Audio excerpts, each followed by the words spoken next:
Light the beam! Light the beam! Light the beam! Light the beam!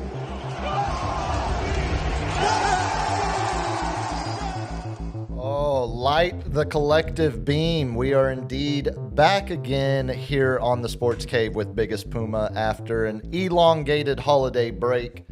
We're all back together once again in the same room, under the same roof, here in parts unknown in the greater northern San Antonio area. I am once again your host, Sam Freeze, joined, of course, across the table by the Cap himself, as he is doing his own stage of recovering. We're all recovering from different holiday ailments. Mine was just the fact that I spent the most time back home in over 15 years. Oh yeah, you were traveling a lot, man. I did, yeah. I was traveling way more than this old redneck wants to be moving across the state. And of course, we got a lot to get to because, as I said, we've been out of the room for. I was going back. The last show we did was the day after the NBA Cup final. The Emerites. The Emerites, yes. The Emirates NBA Cup final. We did the... We got our revenge on the Knicks. We did get revenge. We did the watch party the night before during the game, and then we did the show back on December 17th. So a lot has happened since we were last in the room. So you wanna ping pong this? Do you want to do it now? Yeah, So, let's ping pong. Let the record show. LG, prepare yourself. Let the record show. This is a Cap production idea. Hey. So judge accordingly as this bit either fails massively or is a absolute success. So the key is to not stop. We got to name something that happened between the time we were off to the time of now. Okay. The time of now until now. The last day we did a show, we were 33 days. Let's see, I think that's my math. Yeah, 33 days away from the college football natty. We are now 13 days away. So it's been that seems so quick. 20 days, a little under 3 weeks. Yeah, so we're I guess talking semifinals. basically 3 weeks worth of stuff that has happened. All right, so let's start it off. What has happened since the Denver Broncos clinched the AFC title? That's a good start. Luke Littler won the World Darts Championship. You're throwing me off. San Francisco lost to the Seattle, which got number 1 seed. We went 0 dark 30 on Maduro and bombed Nigeria while we were at it. We arrested one narco terrorist and pardoned another. The Chelsea and Man United, two of the biggest clubs in England, both fired their managers. Bro Club, Jake Paul, and the other guy got knocked out. The other guy, Anthony Joshua, knocked out one of the Pauls, broke his jaw in two places. Andrew Tate and Jake Paul got knocked out. That's a good one. I forgot about Andrew Tate getting down on his knees like a beta. Wemby got hurt, came back, got hurt again, and now is back tonight coming off the bench. The Thunder have come back down to reality, are 6-6 in the last 12 games. The Africa Cup of Nations, also known as AFCON, kicked off. We're going to have a brand new college football champion. Speaking of college football, Arch Manning lost his roommate And as Parker Livingstone transferred to Oklahoma. Tyler Loop has entered the Ravens Hall of Fame Okay, by missing wide right. That's a good one. That's a good one. A Catholic priest in Pittsburgh sprinkled holy water on the end zone that Tyler Loop missed a field goal in. The AI is coming to get us. Yeah, that's evergreen. Montana State won the FCS championship with a walk-off overtime touchdown. The Alamo Bowl still delivers. The Alamo Bowl, speaking of the Alamo City, the San Antonio Zoo unveiled an awesome new gorilla exhibit. That's just sad. What's sad about it's conservation, homie? Man, that is imprisonment. Yeah, that's conservation. You got to keep those numbers. Got to keep those numbers going. And I lost it. Myles Garrett set new sack record. BYU won the Pop-Tart Bowl. A raccoon was found in a vehicle with a meth pipe in Ohio. A guy walking around Purdue University fully covered in peanut butter, and the cops can't do anything about it because that's not illegal in Indiana. UTSA put up 57 in a bowl game win over FIU. Okay.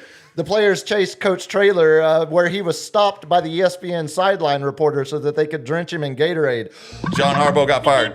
John Harbaugh got fired. Smithson Valley went back-to-back as state champs. Oh, man. I think that's about all I got. You had a lot better ones I think than me. that's about all I got. Well, I thought there's a lot that happened, a lot we're going to get into, but I wanted to make sure I shined the light on the Luke Littlers and the rest of the obscure, like the meth-smoking raccoon in Ohio. You brought a little levity to it. I had to. No, a good bit. I think the jury would. I think the jury would say, ding ding. Yeah, definite winner there. Hopefully. And Chris Gonzalez chiming in. Yeah, someone did get stabbed a couple people got stabbed at the zoo, but let's not. It wasn't similar. The zoo is popping, man. Well, you get those gorillas. Everyone's got the high tea now. I want to see the goddamn gorillas. Let's like every bar in my neighborhood now. As the East Side is being gentrified by trendy hipsters and yuppies, every single bar, when something happens at the bar, it's first of all, there was not a murder at our bar. Second of all, condolences to the families that lost a loved one.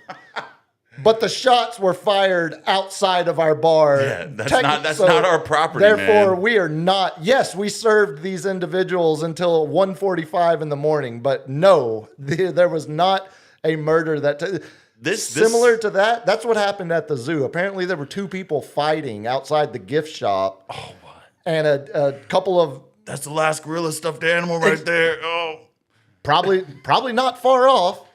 my seizure's gonna get it. Two innocent bystanders saw the fight, stepped in to break it up, and one of the dudes fighting pulled out a pocket knife. So it's not like we're talking like a It's San Antonio. yeah, but I mean a pocket. You're gonna get stabbed. Yeah. So yeah, we'll count that. Technically, it wasn't inside the zoo's premises. It was right there. You mean the gift shops outside the It dwelling? is. Yeah, it's right. If you haven't, okay, all jokes aside, if you haven't been to the zoo lately, No. highly suggest it. I went to San Diego Zoo. I wanted to see a panda. That's the gold standard. End up seeing two turtles Making making a third sweet, turtle. sweet love to each other. How often do tortoises? He was like, I mean, if you're alive for 200 years or whatever it is, he actually went on his back, and I was like, can we? They can't get up, can they? He did the. He basically he's stealing from my playbook. Just on the back. All right, let's get to business. It's your turn now. Yeah, no, it's I would highly suggest the roommate and I. If you, I think I didn't mention it here because I hadn't bought them yet. When I was filling in for Andy that last week of before Christmas, I let it slip on accident that I had bought zoo membership passes, an annual pass for the roommate for her Christmas gift. Yeah. So you can see all the jailed, poor, Look, indentured. I don't fellas, know. I don't. creatures. If you want to take up the liberal cause that zoos are bad, I think you could probably do your own research to dispel that. Not all zoos. I mean, San Diego is like, I guess, well known, like one of the most respected zoos, and like it's very elaborate. Fort like, Worth Zoo's great too. like the bird and the chimp thing is like a whole maze of things. I'm like, that just looks cool. But then I go to a friend's wedding of ours, me and LG's, way back in the day. Did you go to Zoe's and Nadia's wedding? LG? Who? No. No. It was an all-inclusive resort that had a zoo in it. No. I'm telling you, Zoe did not do his homework. Okay, that's not a zoo though. It was like fly infested. Yeah. Just rank. These poor animals are living in like a 5 by 5 foot cage. Again, to compare that to any of the 3 zoos we've mentioned between San Diego, Fort Worth, and here, it doesn't even feel like it's comparable in any Yeah, way. it just seems so hot here. No, the zoo, well, which is actually great for. I mean, we're right on that Mediterranean line. I guess so for we the- kind of get northern the African Africa. animals. We get northern Africa, and we get southern, southern Europe. So we're right on that line of what you want Could be worse. climate wise. Yeah, I would highly suggest going to the zoo. I would also highly suggest going to the zoo under a certain mental state. Oh. Because all of a sudden, you feel yeah. like a kid at the zoo again when there's a panther, a big cat walking right across you, and you're like, oh my god. I can see you try to pet it. You're like, we're kinfolk. Well, I did get. I think LG, you were there when I got yelled at by one of the zoo staffers for trying to pet the giraffe. I was about to say, I believe we have some footage of you petting some giraffes and some rhinos as well. Yeah, they didn't like that. Yeah. The animals loved it. The animals would have sat there Seems and like taken. a rhino would like bite your hand. You're Nah. scratching the rhino behind its ears. Yeah, they're harmless. They're big old. They're harmless. That big old tusk in the front of there. You'll that's be all for fine. show. You'll be fine. That's It's for show. an intimidation tactic. They don't ever actually want to use it. It's the peacock with his feathers.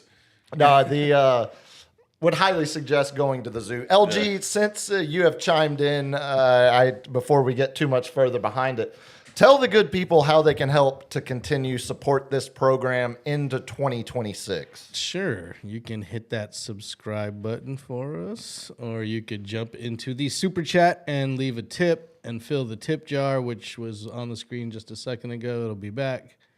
And what else can you do? Oh, hit the like button. And in the beginning of this new year, you can hit all our socials at sportscave.live. Hey, Twitter world. Instagram, Facebook, Twitter, TikTok, Yeah, what else you got? Twitch, I think. Waymo. What? What the hell is Waymo, dude? Trust me, you of all people. Is that the car that drives around by itself? That's correct. Yeah, you of all people don't want to know anything about my it. God. Yeah, it's hell no. So I've been playing. I've had some Hasn't the downtime. Waymo when the other cross like been on oncoming traffic in Austin? I Oh, heard there was something the about one, it. the Waymo in California a couple of weeks ago drove through an active like Crime police scene. standoff. They had a guy cornered and were waiting for him, like they were trying to get him to come out of the vehicle. called And the the Waymo? no, there was a passenger in a Waymo, and the Waymo had no idea that what was going on. So it just drove right in between the criminal and the cops that had their guns drawn, and this Waymo just slowly cruises right in between the middle of them. Yeah, no, it's a great dystopian society we've created for ourselves. It's really, really fun. And Greg, our Tinder and Grinders are our personal accounts. Yeah, not, my not our company accounts. my Grinder account has been hacked. Actually, I haven't been able to get into it.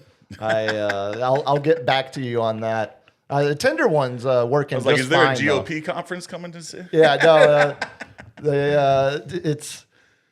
it's funny, you know. It's funny, The servers do get a little hot. but the servers do tend to crash. It's just, you know, not it's Not maybe. that there's anything wrong with Yeah, it. of Nothing course wrong not. with it, man. Live your life. And maybe, you know, just some further research would say it's probably some other massive event taking place in those cities that's crashing They coordinate the for gay some dating reason. app services. Probably something completely different. Speaking of subbies, as LG said, the YouTube subscriptions will never cost you a dime, totally free. And boys, I learned something over the Christmas break. We have a new goal. Oh, And it's not going to be easily attainable. I understand this to begin with. The content we're going up against is much more universal, is much more.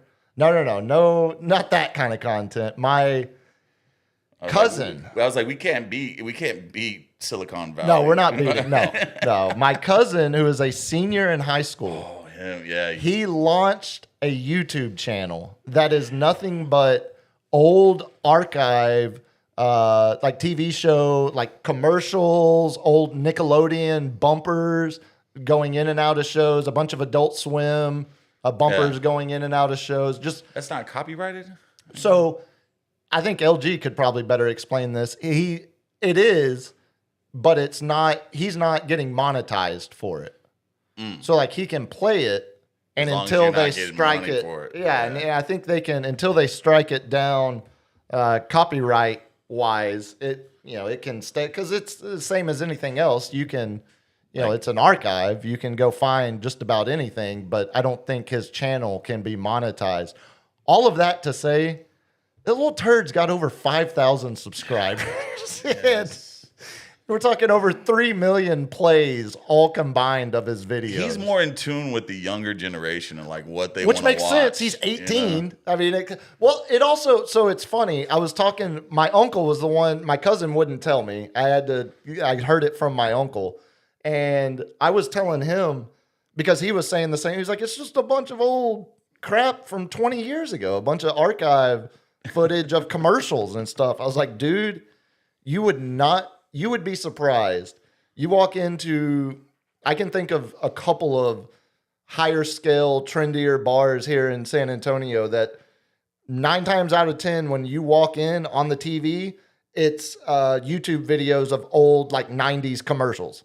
Oh, or it's yeah. old 90s cartoons. You know the best ones are the don't do drugs ones. Oh, those are spectacular. It's- The fried egg. The fried egg. This is your brain on drugs. And then it's like the girl deflated. Like I saw. Oh, a meme into the where it's couch? like, well, she started smoking reefer, and this is all we do now. We used to do a lot of things, and I'm like, past that. You know what I'm saying? I'm Hey. like, what's up with that? Buddy, after She's spending smoking that good. after spending 5 days up in North Texas and coming back home, that first day back home, that was me in the couch. That was like, oh my God, I kind of forgot. You didn't cross over to Oklahoma territory? No, God, no. It's funny. So my hometown is going through some significant transitional change. It's right on the fringe, right where the suburbs stop, the like South DFW suburbs stop and the kind of, more rural country cities start. But Glen Rose is kind of in that Goldilocks zone of a little bit of both. So you get Is it like Landman area? I mean, not like West Texas Landman, but definitely. So the big fight right now is one of these potential data centers being built back up there. I got a buddy that's in charge of one of those. So It's like here's the problem, 1 million though, square feet. and all the water they use. Yeah. So just wait. Like I got it from every political angle when I was up there, because at the same time that my dad is still in local politics up there, but now I've hit the age where I've got two friends that I went to high school with that are squaring off and running against each other in a local election. So they got all the dirt on each other. Correct. And this guy in high school. Exactly. He Pretty much exactly. He shaved You his wouldn't butt believe. and ran down the hall, buck naked. You wouldn't believe what he inserted himself into. You would not believe if I told you. So I'm going to just leave it up to your imagination. No, it's fun, because they, and they've got families, kids, they're invested in the community. But the problem is, they're both long timers, old families that have lived there forever, right? Yeah.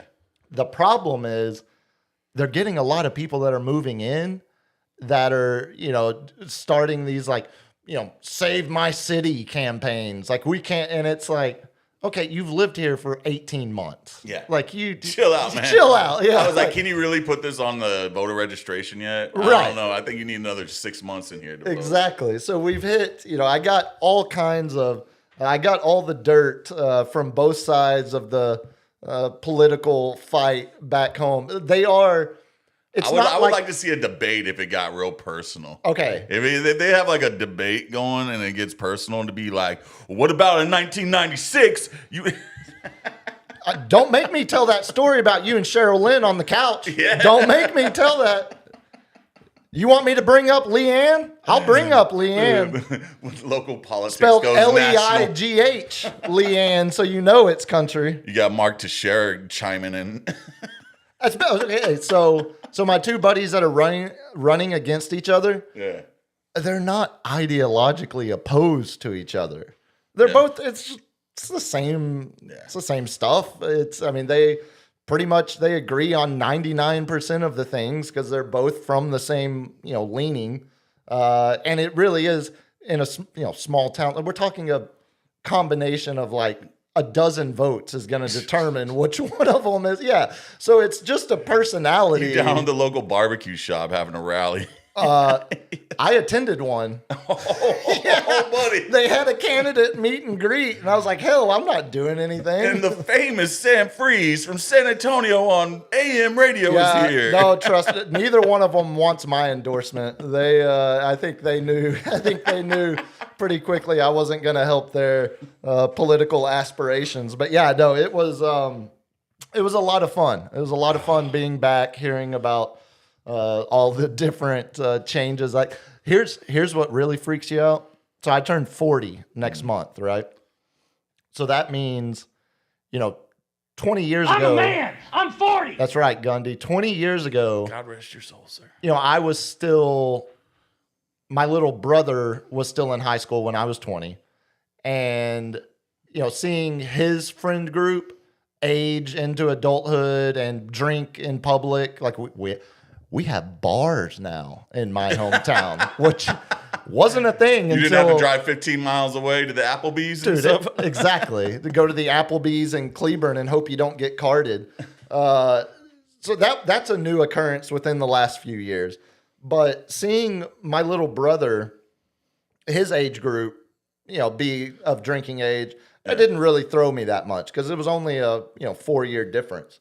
Now I'm seeing kids that when I was in high school coaching, like little dribblers basketball, I'm seeing kids that I coached when they were in like first and second grade getting tore the F up at the bar now. I'm just like, wait, how old are you?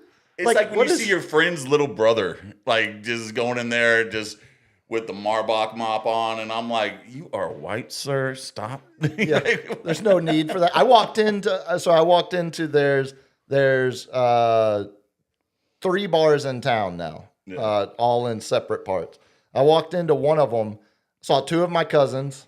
One of them I hadn't seen since he was like 7, and he's sitting there drinking a beer, and I'm just like, what? How? When? How? When? What? How did this happen? Like, what is? I saw 2 of my cousins, my neighbor, her child. Blah, blah. Oh, If anybody's gonna have sex with my sister, it's gonna be me. that's how it works. Yeah, no, it was it's a weird, I mean, granted, I say it all the time, you know, this is now year 15 living in San Antonio. You can be born in 2005 now and drink. Oh yeah, no, that's only By 5 days, but you know, Still, yeah, but yeah, you- 2005. So when you're carding, you know, I still got to like step in and do the carding every once in a while. And I'm like, 2005. I'm like, oh my God, what was I doing in 2005? I was running around like a madman. No, I was using a fake ID and telling a state trooper my little brother's driver's license number instead of mine because The trooper knew who you were. He's like, I know your grandfather. yeah, well, yeah. There might have been a little bit of privilege there. While you were running around having the time of your life, I was getting injected by the machines. Go on. Into the back. I got experimental pain surgery probes in my lower back to take away nerve damage. Normally, you love a good probing. Oh, hey. Hey, Hey. You do it once, it's experimental. You do it again, it's a problem. what if you do it daily? Daily. Then that's a lifestyle. So they sat there and I had to wear a battery pack where a wire like that looked just like this, just in my back.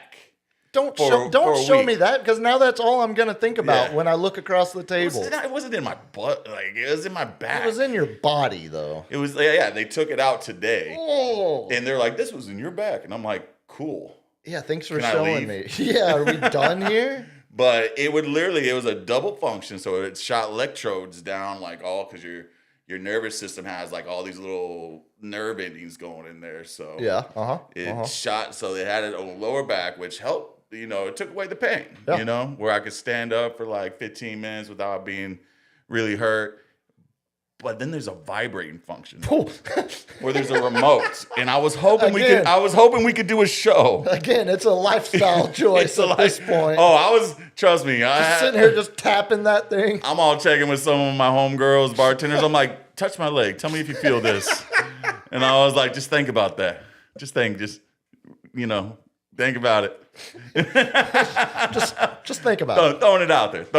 But I was going to give the remote to LG to where if I was going off course or something, all of a sudden I'm going to be like, "Zzz, okay. Yeah, I've seen some Like I've the seen- Russian chess master with the with the beads, yeah, with the beads. I was about to say, I've seen some videos of people driving through fast food restaurants. Oh, and they get the controller and the Yeah, phones, like- only for show research, of Yeah. course. Oh, I've seen it, just show research, so I could have an understanding of what you might be going. Because those women look like they were going through it. Yeah. Yeah.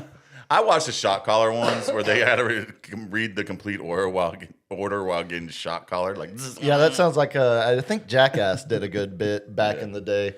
So how far removed? When was that? Like I wore it for a week, which you know, For someone pretty anti yeah, I like technology and computers. it was flirting with the line. I figured it feels like I told him, I was like, is there AI in this? There was one of my main questions. I'm like, is it learning something about me? And they're like, there's no AI. Hey, is there AI in this you're putting in me? Yeah, I ain't putting no goddamn AI in my body. I'm like the $6 million man over here. My friend's like, you're Iron Man. Look. She's all playing with the remote. And I'm like, all right, don't turn it up too much. Yeah, I was about to say, But it go full Paul Pierce in the playoffs. because the battery pack was on the outside and it's electricity, I couldn't take a shower for 8 days. Oh. Yeah. How was? Okay. A lot of sex worker baths. Yeah, I was You about know, to. like, Yeah. you get the genital regions, the armpits. But yeah, I got to take my first shower today, and I'm like, oh my God, I was just chilling. Thank in God there. we didn't start the daily shows yesterday. I was gonna come in here crunchy. Yeah, I was about to say Real we're going to talk about that too because we are going to start doing some daily shorts here into the new year. We got a lot of new stuff coming up on the show. Nothing really transformatively changing. We'll still do the live shows Tuesday, Thursdays, but We're gonna give you more. yeah, we're going to start sprinkling more. in some more.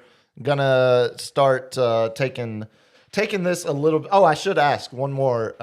Any Christmas, anything you got that like stuck out? Surprise. Peace and quiet. Okay, fair. There's fair. Didn't do anything for New Year's. Didn't do anything for Christmas.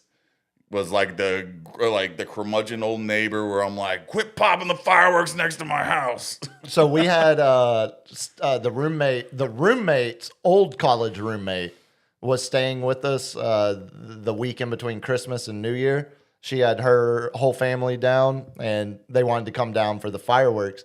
But they had never seen what, they lived out in suburbia, north side San Antonio. They had never seen what downtown San Antonio looks like. Like, yeah, kids- there's no firework ordinance and stuff. God, no. No. Absolutely They're like, call not. the cops. I'm like, the cops aren't coming, man. Yeah, what are you gonna do? What do you think they're gonna do? Well, Greg just pooped all over my parade. He said his mother got the same device, worked for 6 months, but then did nothing for her. Well, 6 months better than. Yeah, 6 months is like this pain. I'll take 6 months. Yeah, I was about to say 6 months better than nothing. I Not paying that hospital bill. I got 2 Christmas gifts that absolutely like. I don't do gifts. Yeah. Like I don't expect gifts. I don't. Like, Don't give me anything because I don't want to give you anything. Right. And I finally got through. It helped once my little brother and his wife started having kiddos. Because now I can just be like, dude, we're getting your kids presents. Yeah. Don't get us anything. We're not let's stop that now. The kids are fun because you get the presents you want to play with too. Big time. You So know, like I've the turned- Nerf guns. You're like, give me that real quick. I've turned them into one of my favorite gifts as a kid was my aunt and uncle every year would get me a Lego set, like a fairly good size, something I could put some time in on. So we've been doing that Real nerd like with my 1,000% nerd. Like my uncle was an engineer. Like he was an architect. he kind of loved Legos. Like it was no, but it was a good gift development gift for that. So I have kind of like last year my parents surprised me with a little handheld emulator that I could put a bunch of like old video games on. yeah, that was great. Yeah. I never would have bought that for myself. I used the hell out of it all of last year. Turned out worked perfect. So this year they completely shot my wheels off with 2 gifts. Oh, The first one, it's massive. It's going to be awesome, but it pales in comparison to my excitement level for the second one. which was just probably a throwaway. Like, Kind of. yeah. So the first one, I'm going to get to, the roommate and I are going to the World Cup.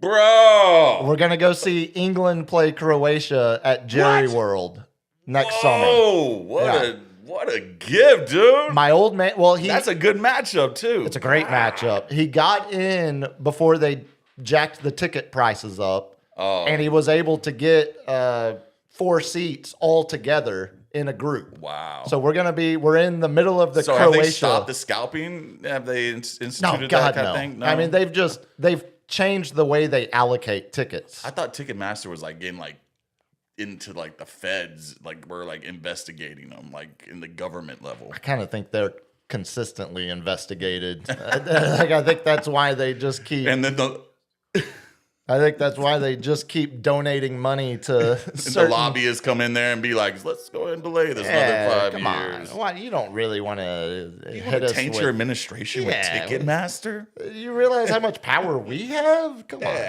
on. So that's awesome. It's Go great. invade Venezuela. Come on, man. It's going to be a lot of fun. We'll get to we're sitting in the Croatian supporters section. Oh. So Now, are you going to go for Croatia or are you going to go for England? Absolutely. Really? Peter Musa, Croatian striker, plays for FC Dallas. I don't know if he's going to make the team or not, but hopefully, okay. hopefully, he's been getting some run with them lately. He's been getting called up. He's like their third choice striker. No, I like Croatia. Luka Modric, he'll be his final World Cup. They're usually making it out of the table. Usually, right. And Yeah. it's England, Croatia are expected to be the two teams that make it out of the group stage up there. So it'll be a great game. It's going to be a lot of fun. That's the hardest table too, right? No, Or group.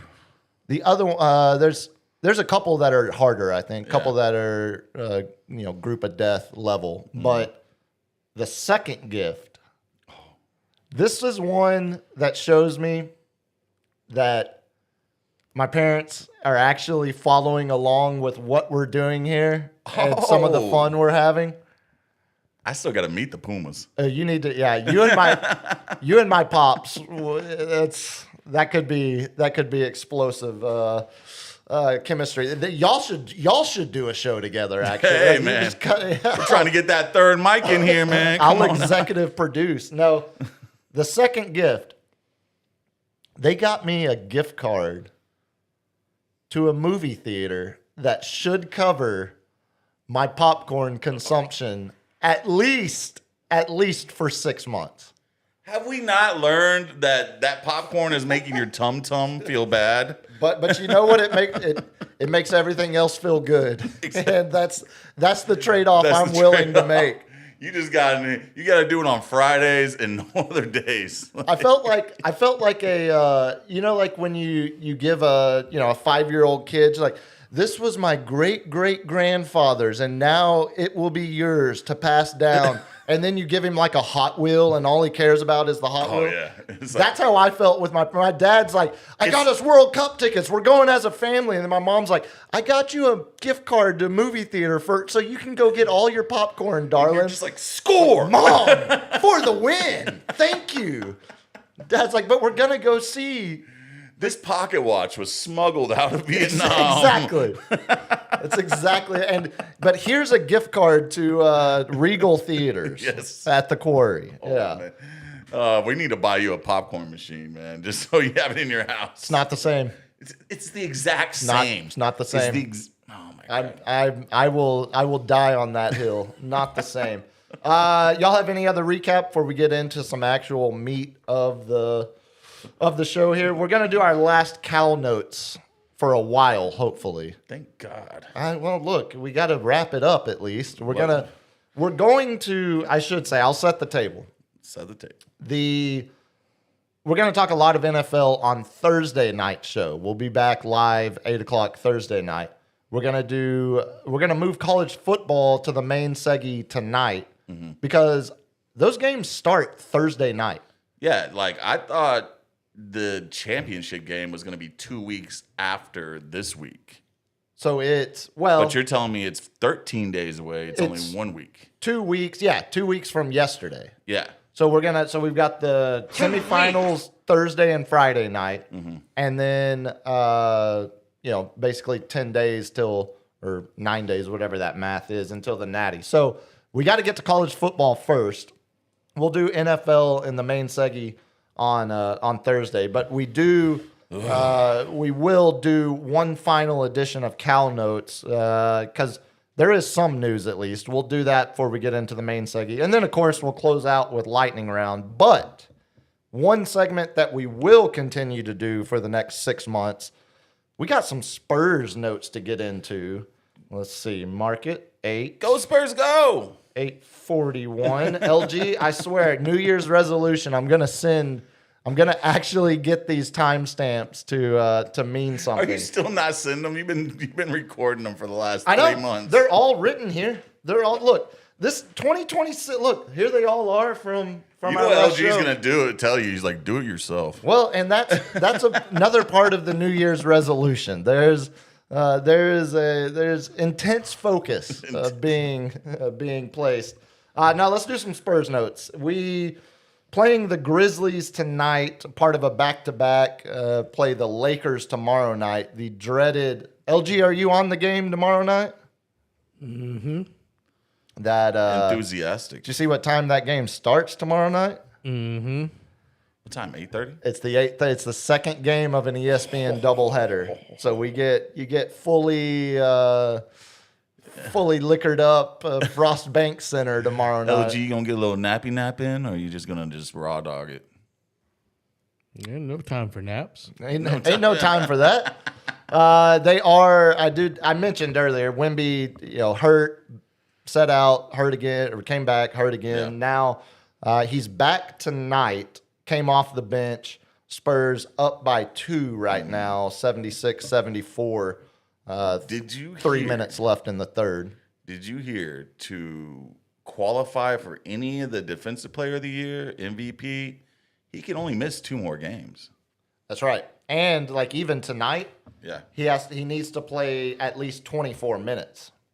Do you think they're gonna abide by that? Do you think Wemby even care? I don't think Wemby cares about that, but The only it's reason- hard not to care about it. So If you're trying to assert your dominance, he definitely cares on some level. He cares about winning. he's too much of a gamer. Like you see his passion. Anyone that tells you have like I don't care about individual honors at all, just team. Like I think he cares way more about team success. Oh, yeah. But he wants to be Defensive Player of the Year. He wants to be MVP, which all of those like that. Those are good things. Yeah. And right now, if you look at the MVP race, Wemby's close to missing too much time. Jokic close or will miss too much time with Yeah. his current injury. And Antetokounmpo is going to be close. Like those are 3 of the top probably So we're looking 5, at 6 vote getters this year. Luka, Bronson, SGA. SGA. Man, come on, Wemby. Come It's on, Wemby. Stay healthy. It's a weird like I like that the NBA is trying to come up with a way to incentivize guys playing instead of just taking a lot of rest days. The old But pop, when the it's- old pop. Right. But when it's, like Jokic's injury right now, if you're telling me Jokic missing 4 weeks is going to be the difference between him winning MVP or not, or getting first team All Pro or not, that's just ridiculous. Because you watch the games, like Jokic is the second, at worst, second best player in the league right now, third best player in the league on any given night. There's no reason. The point differential, the win-loss, like Right. And it's not like he's dodging games. It's not like it's an honest injury. Jokic, maybe, but not. I mean, it looked he's like he wants to go play with his horses over it. fair, but he's still normally he's playing 82 of 82. He's not a big rest guy.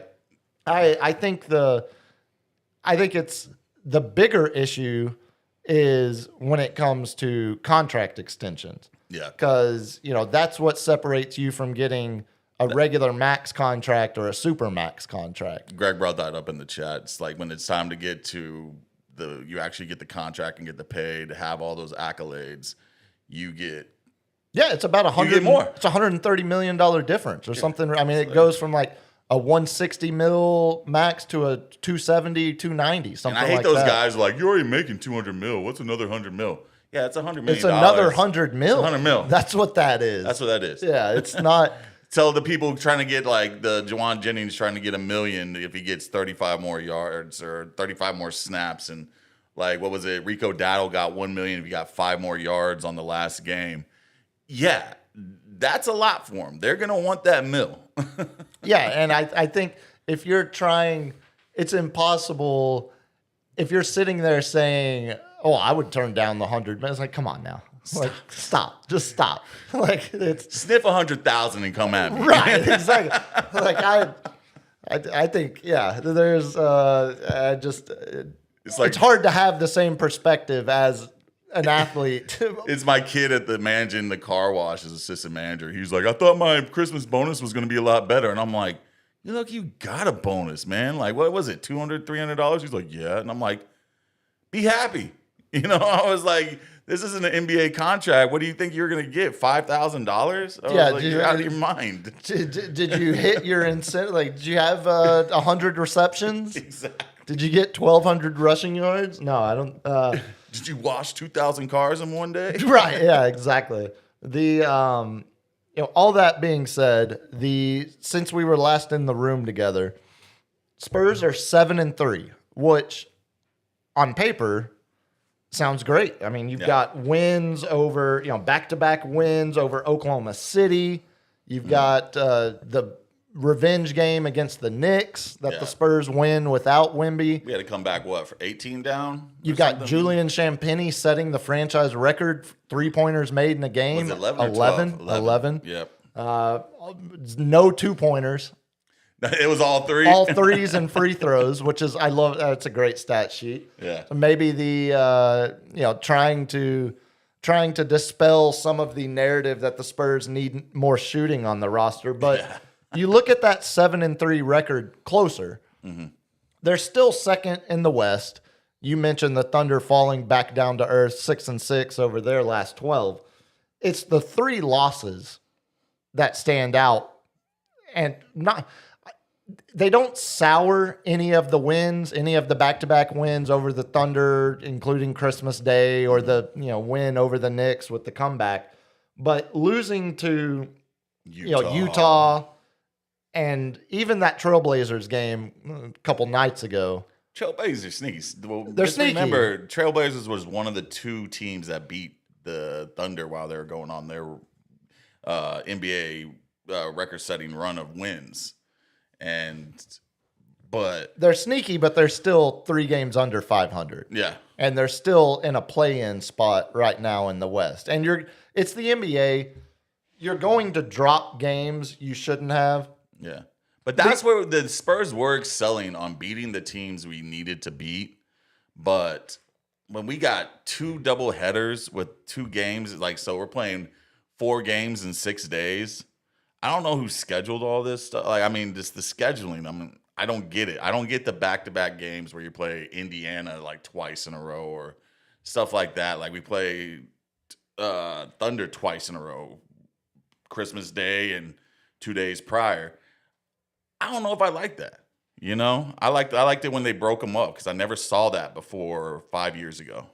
Yeah, it does make me wonder. It's got to be something with their scheduling matrix. However, it's got to be with all the contracts with different networks, right? And that's what moving equipment around and moving all the personnel and getting primetime games that are actually worth a damn. Yeah. But yeah, I understand why they're doing it in the NHL this year, because they have the Winter Olympics next month. So the whole first half of the season is all front loaded. Because they're going to take a month off for the Olympics. And all the scrubs can get to play. Exactly. Speaking of, right now, this would be, if the Spurs drop this one tonight, they look like they're going to be down 1 going into the 4th, or somewhere right close. Yeah, Memphis is playing a bunch of G Leaguers and 2-way guys, because they've got 5 or 6 dudes out of the lineup. So Spurs definitely play to the level of their opponent sometimes. That scares me. Yeah, and I think that's more the youngster in them. Yeah, I was about to say, I think that's more of the the youth of the roster showing its face more than anything, because that's not good for the regular season, but you can flip that same negative into a positive in the postseason, because they're going to play with anybody. Yeah, they can play with it.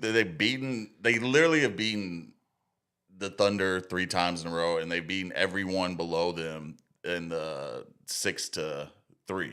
The next 4 teams, we've had wins over all the good teams.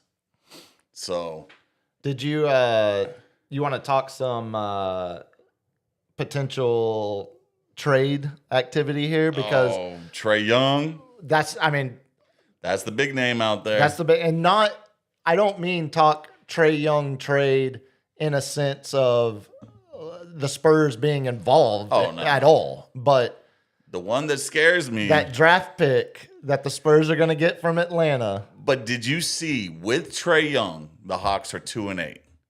Without them, they are 14 and 15. I know. That's why. So I'm like, keep Trae Young. Okay, we're on the same page because I've seen, a lot of, projection that them trading Trae Young is going to make the pick better for the Spurs. I'm kind of like you. I'm kind of like, well, let's Let him jack up all those shots. and maybe you just shut him down to avoid injury. I'm hoping they don't get. I'm hoping they don't get the trade they're looking for and end up trading him in the offseason because I think all of the moves Atlanta made this last summer were gearing up to be not a contender, but to be a playoff team in the East. Yeah. And, right now, where are they standing? The East is so wide open. I don't think they're, they're the last play-in team right now. So if they're trading, the reports are they're actively working with Trae Young, and he's working with them to try to facilitate a deal. So the front runners are the Wizards, which is spectacular. Trae Young just feels like the perfect Washington Wizard. but they did get the number 2 overall pick last year, and then they also got the number 3 overall pick in the 2022. So they got the second pick when Wemby was there. They got the number 3 pick, I think, last year. So they have like a core young group, and I think they're looking for that De'Aaron Fox, veteran leader, point guard, to bring it all together. But that's not a bad comp, with all the young Wizards. You never know. Well, and it's also, the Wizards aren't doing, they're not going to do anything the rest of this year. So, if you're Trae Young, you might be open to that, to just go in and get your buckets and go home and not really have, I don't know. He doesn't seem like the kind of guy that is angling, because when I read the report, Trae Young is working with the Hawks to facilitate a trade. I don't think Trae Young is the kind of player that is trying to, demand or angle his way to a contender. Well, the writing was on the wall when they didn't extend his contract in the beginning of the year. They knew that, hey, we're going to have to blow this team up. We cannot sign you to, I don't know if he was like a super max, but a max contract. Well, they signed him to his max. What was that? It was the year Luka, because they're the same draft like 4 class. years. That was like 4 years ago. He got the Trae Young was Was on it the that block. long? I thought it was. I thought he was on the block 2 to 3 years ago, That was when they weren't sure they were going to give him that deal. and they end up giving it to him. Yeah, he signed the 5-year deal that goes through 26, 27. So yeah, only one more. Yeah. It's a player option. So this is year 4 of that 5-year deal. And then he Golly, it's flown by. all right. It seems like that happened just like a year ago. It really does. But Or I was thinking like 2, maybe 3 years ago. what scares me is Houston's in the mix. Yeah, that's kind of interesting. Like, They have the pieces to make it work. are they just like, they're good offensive rebounders. They're good rebounders. They need someone to like push the break. They got Kevin Durant. They got big men. They're size heavy. Yeah. So I think they give up a little size to get to get some scoring, to get some 3-pointers. If you're, again. Is this a Russell Westbrook, Kevin Durant type thing? Like, who's going to get the ball? I'm thinking if you're a team in the West right now, the Spurs have shown you the blueprint of how to beat the Thunder. Yeah. You have to roll through, solid defense from your role players. It's not about having, like, Trae Young is such a defensive net minus. Yeah. Liability. I don't think you can beat the Thunder in a playoff series with Trae Young as your starting point guard. If all your other 4 players on the court are, formidable, and he could be that roamer to try to get the steal. Maybe if he's playing like a free safety almost. And exactly. Okay, right now, let me ask you this. Are the I think would De'Aaron the- Fox is kind of like that a little I was bit. about to ask, like, who would give the Spurs the best chance of beating the Thunder in a playoff series? Would you rather have De'Aaron Fox as your starting point guard like right now, or Trae Young? Oh, De'Aaron Fox. 1,000%, right? Because he knows how to give up the ball. And when I feel like Trae Young is going to be remember Westbrook back in Oklahoma City days? I loved it when he had the ball like in the fourth quarter because I'm like, he's going to jack it up. There's a lot of He's Trae gonna Young jack it up. and Russ Westbrook, which is also kind of funny when you think about him potentially going to Washington. Yeah. That year, Russ had averaged the triple-double in Washington in a season that no one cared about. Yeah. Because it's just empty numbers on a bad team that their own fans don't even care about. Yeah, he's out there fighting for rebounds when I'm like, you're the point guard. See, and that's where the Houston one is interesting. Yeah. I wonder, what level of contender would be willing to take the kind of swing that Trae Young, would be, because you're getting a hell of an offensive player. You're getting an absolute weapon on offense, but it feels still like a net negative. Yeah. Comparing his offensive abilities to the defensive liabilities he's going to bring to your roster. So I know you saw the only other team that I saw that could Trae Young pull the Clippers out of the hole that they dug? See, I Because think they were playoff team coming into the season. I think you're still looking at a backcourt of Trae Young and James Harden trying to play defense in the West right now. No, he can't. You got to score 140 to win. You score 140 and you give up 152. Like, I don't think that is the interesting teams. I hadn't thought about the Rockets. That one would be one final big, just because push they're the so chips tall in. and they can if he's jacking up 40-foot threes, there's offensive rebound opportunities. Yeah, I think, funny enough, you would have to have a really, really, really strong rim defender. And the Rockets are big, but they don't really have a dominant rim defender. Like, Şengün is not playing defense at the rim. Steven Adams is huge and immovable, but he's not getting up to block shots. I mean, he's just older. Giant, and he's older. Jabari Smith,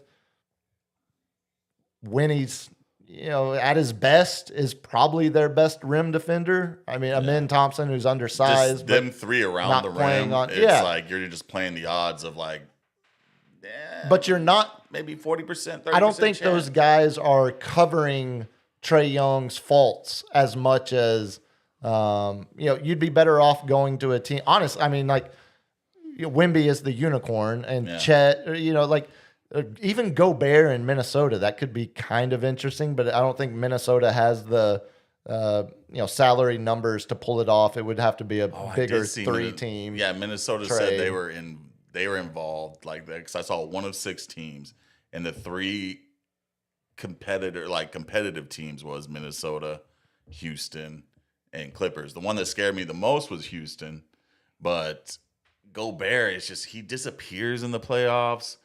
Ant-Man, how much can he do? He needs the ball in his hands. Are we going to have friction there? But I like Ant's attitude, Yeah, I mean, I like that Minnesota team, but I also feel like they've kind of hit their logical end. Yeah. Like, there's, they're looking up to the Thunder. They're looking up to the Nuggets the last few years. They're like the Western Conference Milwaukee Bucks. Kinda, yeah. They were there. If everything falls right, Yeah. they can get one championship in the middle of this Boston, Oklahoma City, now San Antonio's. Like, San Antonio's, the Spurs have passed the T-Wolves in terms of championship window. Just like I said they would.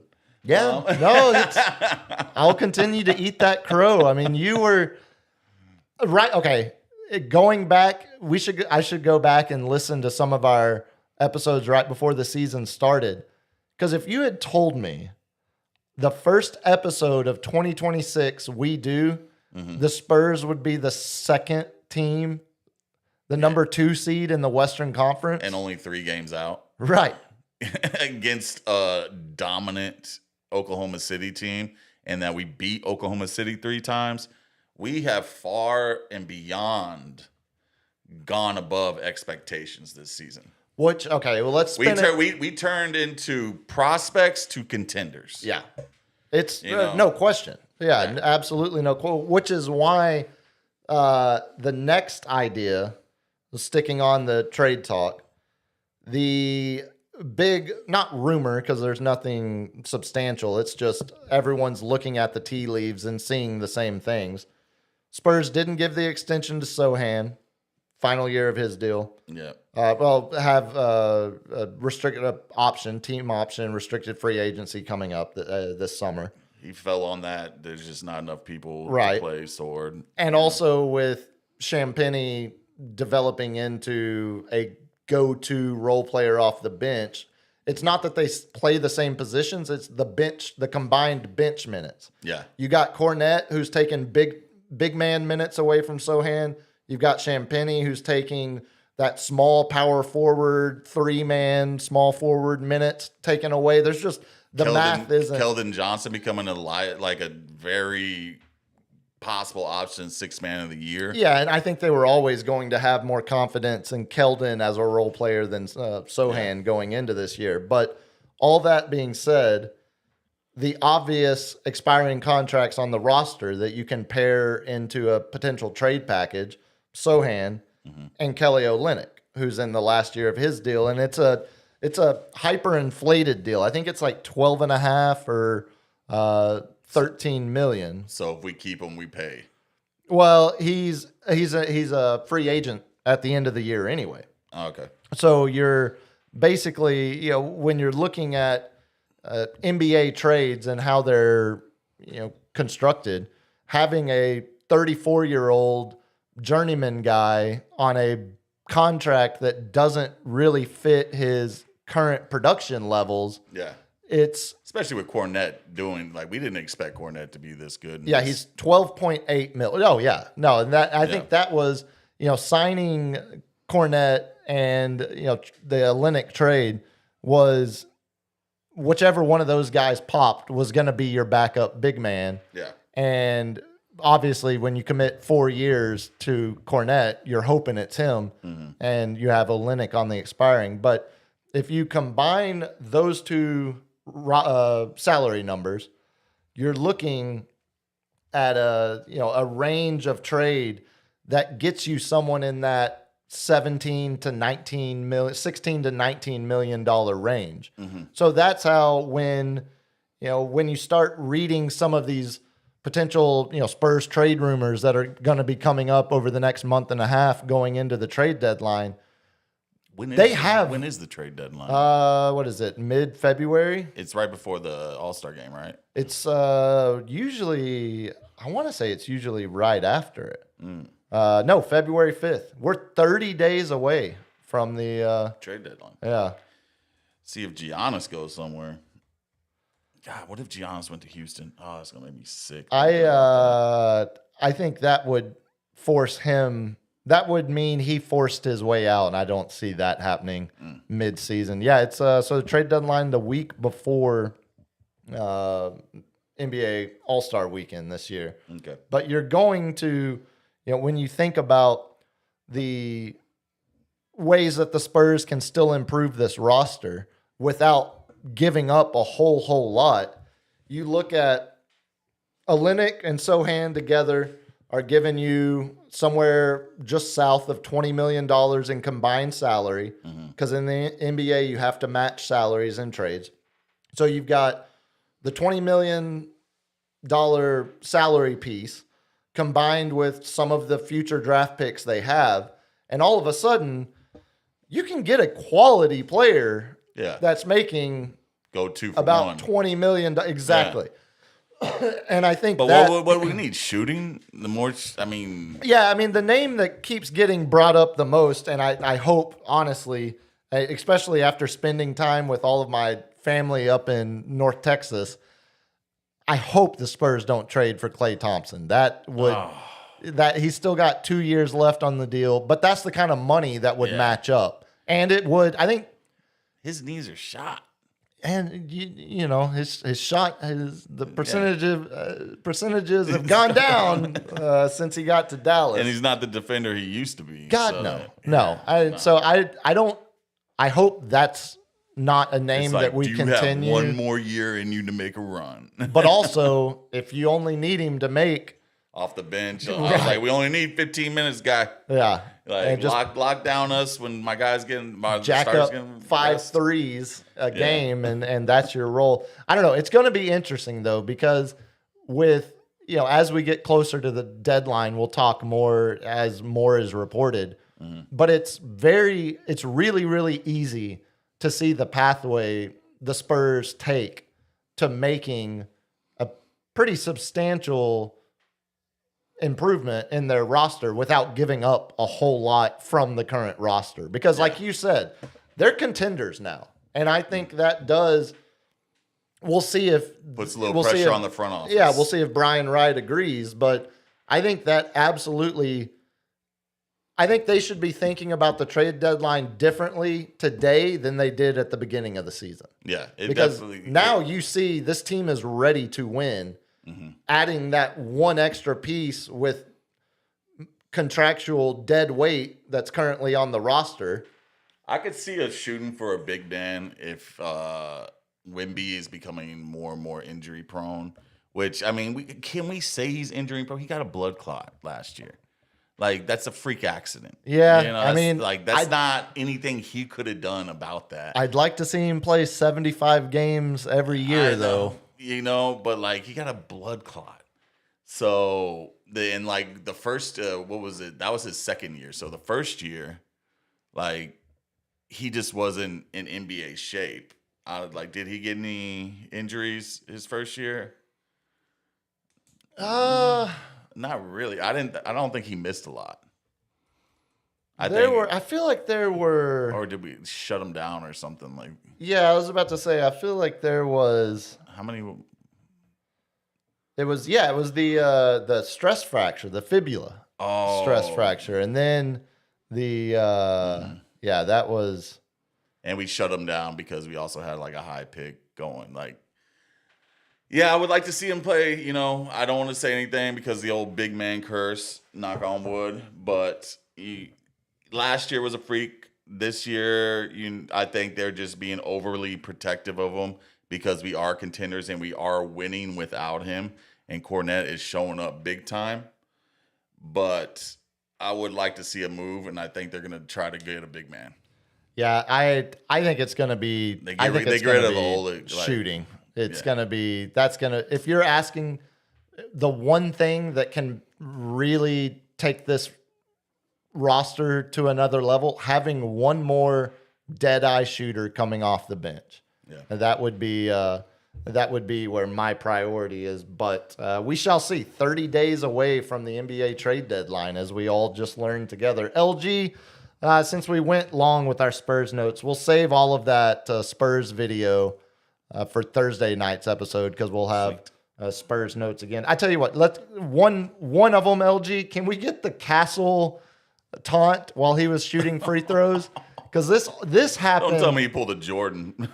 No, this happened while we were gone too, and maybe I'm missing something, but I hadn't heard this from a fan or anything. Yeah. Okay. You know what it is? All right. Is it fire the it glizzy? up. Yeah. Is it the glizzy? Yeah. Your free throws here.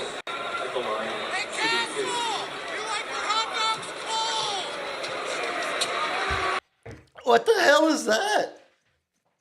I mean, I kind of love it. Like it. The sporadicness of it. There are people that eat cold hot dogs. It's like We straight out call the them fridge. psychos. That's Straight out the fridge. and I knew I'm it married. was- I'm married to one. Oh my God! That's The correct. roommate eats hot dogs cold. Absolute, preferably. You know that's a shirt. Like her birthday or anniversary coming up. You like cold hot dogs? I eat hot dogs cold. I eat hot dogs and cold. put Castle up. Put Castle on the shirt. Merchandise. Merch. Remember that. And we'll put Merch. We like hot dogs cold. The Sports Cave. There's something there. I didn't get it. I mean, I loved it. Yeah. I'm a huge fan of the obscure taunt, the silly. That's the golf where they're like ham and turkey sandwich. Yes, exactly, exactly. Like I much appreciate that than the drunk guy yelling, "Hey, F you! You're gonna miss." Yeah, that was like a Yankee bleacher bomb. Oh, hey, calm down. The Bronx, we got our own. Be a little more creative, like you like your hot dogs cold. You put sauerkraut on your hot dog, you piece of. Hey, nothing wrong with a little sauerkraut. Oh, I love me some sauerkraut. That's that German heritage. We'll save we had a new Spurs tradition kick off as well. We'll talk about that Thursday because we might be changing the sound of the intro before too long. So no more lighting. Hey, I like it. We'll see. Because they've only lit the beam, 8 times this year? It hasn't been good, Bubba. Hasn't been good. Hasn't been good. Speaking of what hasn't been good, let's do some Cal notes for the last time, hopefully in a while. Mark it 9:13 here. Here we go. Cowboys finish year one under Shoddy 7-9-1, and I ask, see you, defensive coordinator. what did we actually learn? Because the cow's gonna cow. the cow's gonna cow. The defense was historically bad. Gave up over 30 points a game. First time in franchise history. Here's a fun one for you. Do you know, so this past season was the worst points per game defensively the Cowboys have ever had. Wow. Do you know what year 2 is? Or what the second worst year is? Was it? 2 years ago? That's a good guess. That was the third worst. Yes, last year? Nope. 1962, Cap. Oh, that was a classic year. I remember. It was classic because it was the inaugural year of the Dallas Cowboys. It was when Gil Brandt was pulling Division III guys off of fields to come play for the replacements. Keanu Reeves was somewhere on that. Not far off. They didn't have the expansion draft and rules set up to help teams like they do now. No, it was the worst. The defense was worse this year than it was in the Cowboys' inaugural season back in year one of existence. It's not good. Yeah, and surprisingly, it seems like if you trade Micah Parsons right before the beginning of the year, week 1. You think that has an effect on things? You mean after you hire a new defensive coordinator, he builds his entire scheme in the offseason around Micah Parsons getting pressure. Yeah. They go through all of training camp where you're dicking around back and forth, fighting over a contract. Yeah. He still is installing the defensive scheme that he's hoping to have Micah Parsons lead the charge. We're going to get pressure on the quarterback. That's right. So I can stay back and we're going to play run 3 zone with the 4th, going in the blitz, going with the gaps. Yeah. Which all of that to say is why if you go back and listen to episodes at the beginning of the year, I firmly was defending Matt Eberflus. Yeah. Because you cannot bring a guy in, have him build an entire defense, and then trade away the one guy the defense is all built around a week before the regular season starts, which is why for somebody that controls the team with a death grip like Jerry Jones does, his players just have so much entitlement. It is insane. So normally it doesn't get personal with Jerry and the players. Like Micah's the first, and we talked about this too. He sits there and puts them in the hot box and sits there and sits real close to him. Like he's grilling them like they're on the first 48. And how many? You gonna sign this contract right here? You know what I'm saying? And Micah is the first time that didn't work. Is what I'm suggesting. Is what I'm telling you. I think maybe it's finally the swing of the pendulum back the other way. Because that's why I was defending Eberflus for the first 5-6 weeks of the season. Because you've got to give some understanding, some leniency to a guy that actually stood up to it. Yeah, and was like, "Nah, I'm had the best player ripped away from him." No, you cannot have your agent in here. We're going to lock this door. Why is this locking from the inside? Hey, you don't worry about that. Got the heat lamp on and Ask everything. ask that gate attendant in Arkansas about those doors locking from the inside. But then, in the same breath that I say I was firmly defending Eberflus, by the time it's a tale of two seasons, really. Yeah. First half of the season, it's like, dude, what do you expect? What do you want him to do? They just lost the guy that everything's built around. Yeah. Second half of the season, it's like, dude, what do you expect the other 10 guys to do? They cannot run this scheme. We bought in Quentin Williams. Yeah. Come on. He's a stud. The most infuriating thing about that, the first game with Quentin Williams after the trade deadline, that game in Vegas, Eberflus calls almost a 50-50 split of man and zone that game. Very next game after that goes back to dominant zone. Yeah. Over 80% of the time. And he almost actually had 90%. Success on the... Well, I mean, anybody's going to have success on the Sure. See ya, Pete Carroll. Sure. But I can't defend you when you stubbornly just put your head in the sand and say, nope, we're doing what I believe in. We're running it my way. Despite having personnel that's more made for man coverage, despite not having like the man personnel. Pressure coverage. Like, why? Right. I don't understand why teams don't do man pressure more. Like, get up on the line, bump them, get them off the route. These guys are too polished whenever you give them a 5-yard cushion. It just, like, it kills me not to see, like, these teams not, ooh, nice block. I'm watching the game. Not sit there and just bump them off the routes. Anyway, that's my spiel. Yeah. Well, if the Cowboys have their way, they might be bringing in a guy that is known for doing that. If they can convince Brian Flores to take the job, I mean that's the is it Jags, Minnesota Vikings, but his contract is expired, so it wouldn't be a lateral move while under contract, which isn't allowed in the NFL. Or I should say, the Vikings could block if they wanted to. Mm-hmm. He's a coaching free agent. But there's going to be, we'll talk about whoever ends up getting the job as defensive coordinator when it happens, because there's really not a whole lot of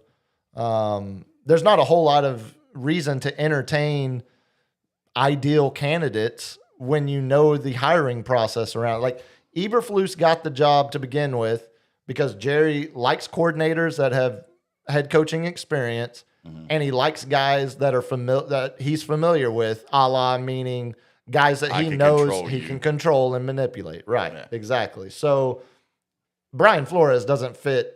I mean, he fits. He's got previous head coaching experience, but he ends up suing the league while getting that head coaching experience. Like, Brian Flores doesn't seem like a Jerry Jones kind of hire. He's got too much of an independent streak going on. I think Jerry's probably more interested in a guy like Jim Leonard. So, over under, do they hire a defensive coordinator before the draft? Oh, they have to, yeah. So it's surprising after the game. I don't think Jerry wants to hear anybody in his ear. He's gonna draft the way he wants. Yeah, but there's no. So after week 18. Shoddy was asked about, the future of, his guys on his coaching staff, and specifically Eberflus. And Shoddy said, we're going to take 10 to 12 days to evaluate everybody and make final decisions. Well, they ended up taking less than 2 days. Yeah. So for the first time, and again, like, I'm not giving them credit per se, but they at least didn't hesitate in doing what needed to be done.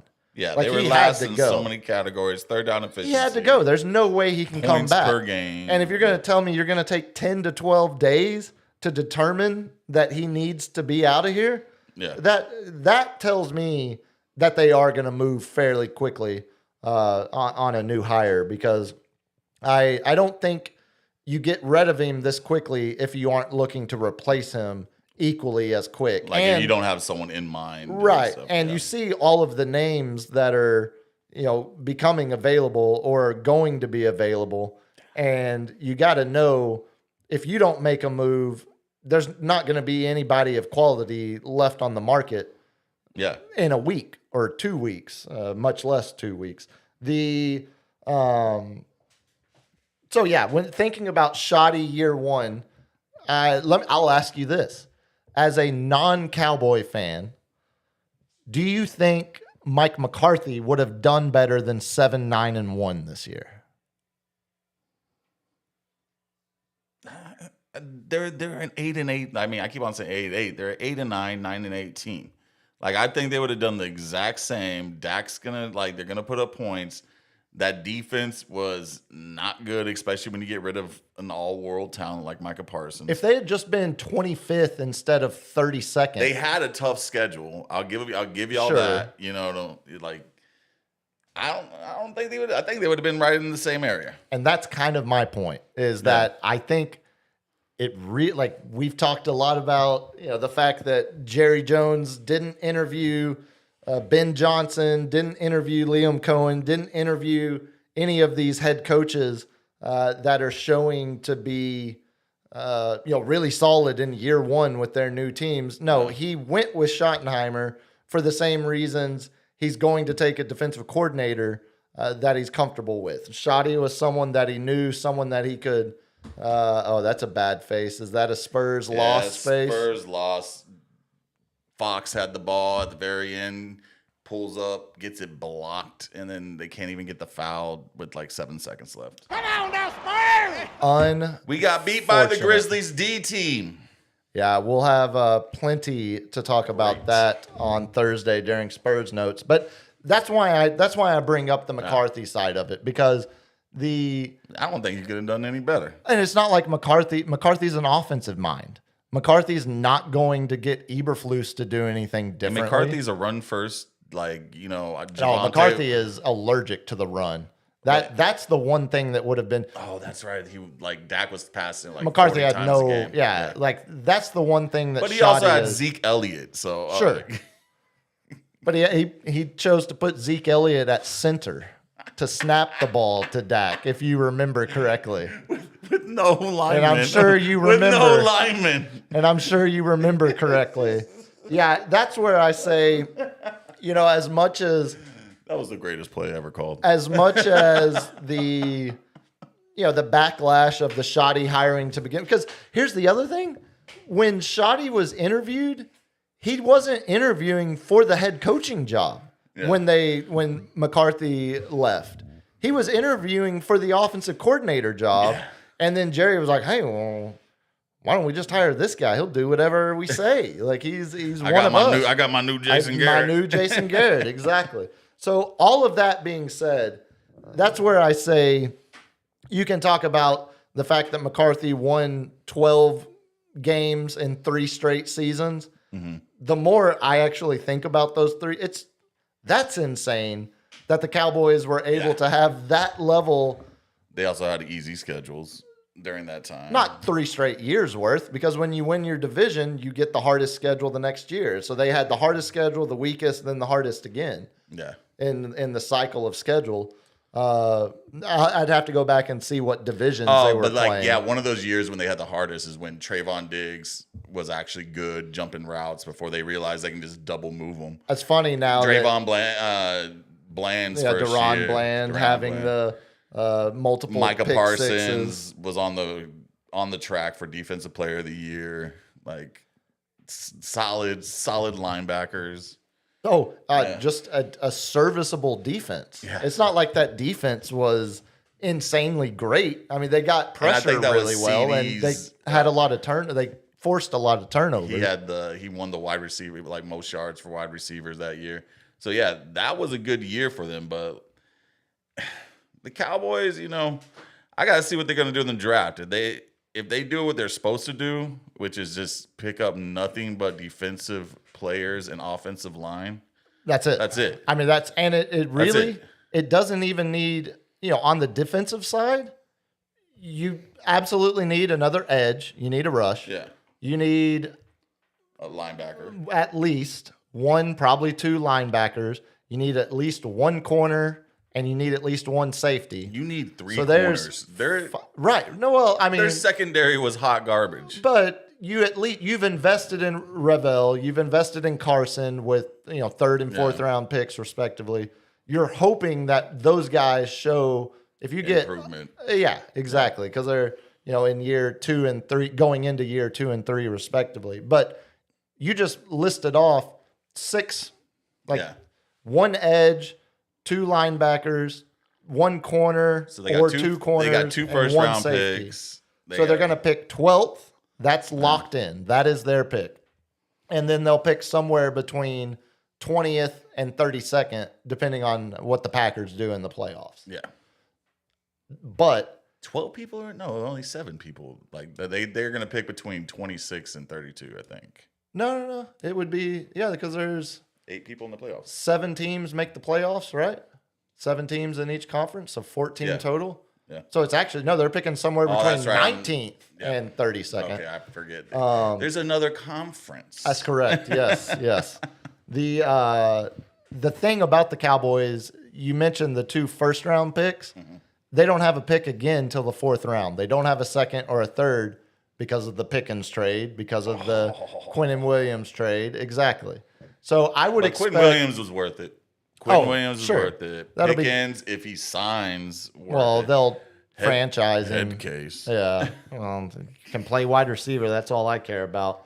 I would expect you see them When potentially. he wants to. Remember all the plays he took off during the game where he's not even running routes? Have you seen NFL wide receivers? Like, you could say the exact same thing for CD. I've seen the Niners wide receivers who like to block. Yeah, that's not what we don't do that in Dallas. We don't No, teach that crap. Nah, we don't. There's no time for that. That's why we have offensive linemen that can't block. That's what we use them for. I would expect, we're going to obviously talk a lot of draft as we get closer. April 23rd, first round, 23rd through 25th, that weekend in April. But They need to make it 2 days again. Like, yeah, it's it needs to be the first and second round the first day.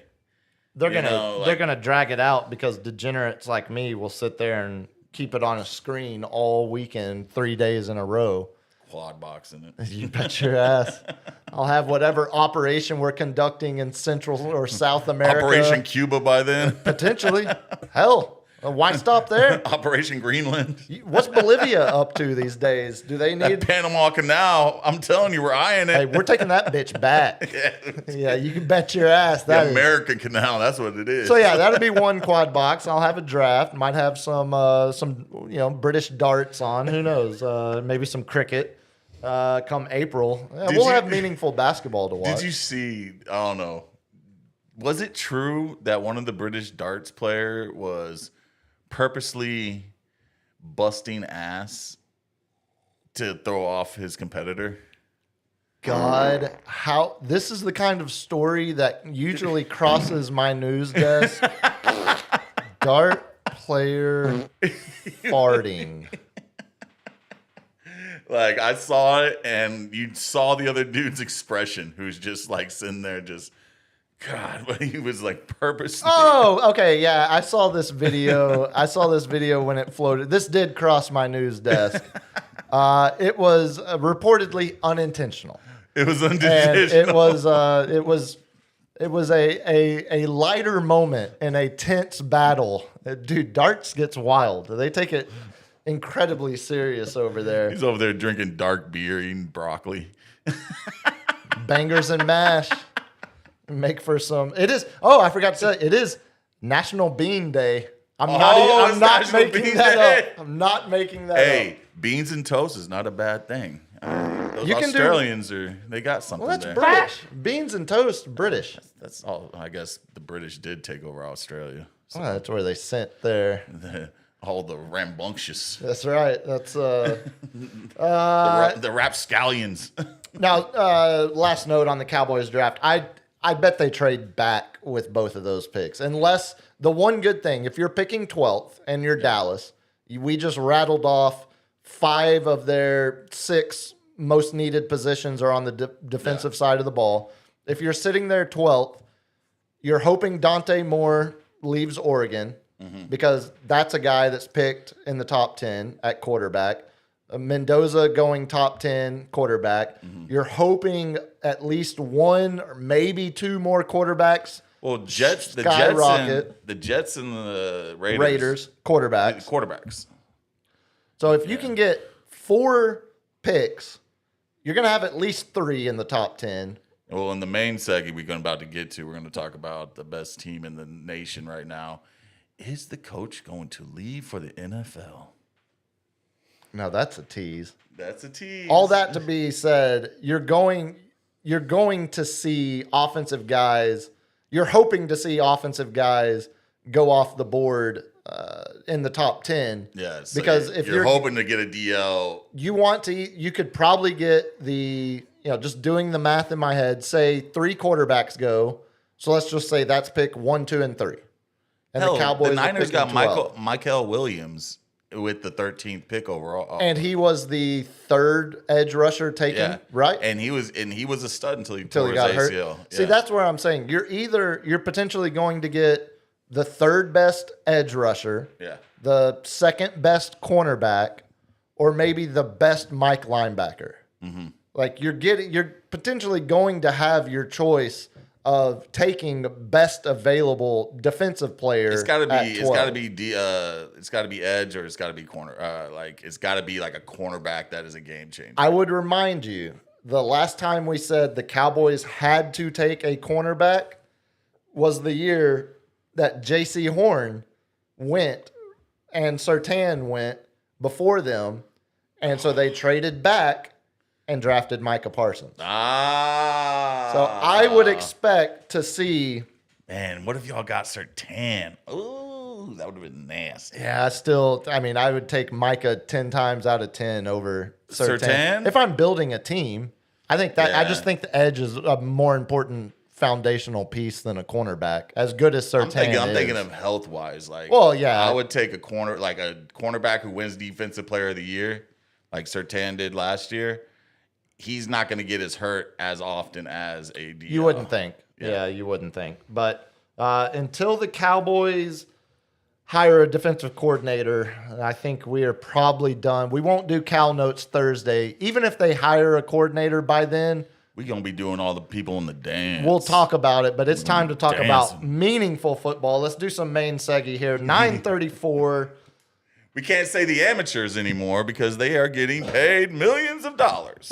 Getting paid. The starting quarterback at Oklahoma State is going to make more money than the Cowboys' backup quarterback and probably their head coach combined. Oh, I love Morris. We took the quarterback, the running back, the wide receiver who was like number 4 in the portal overall prospect.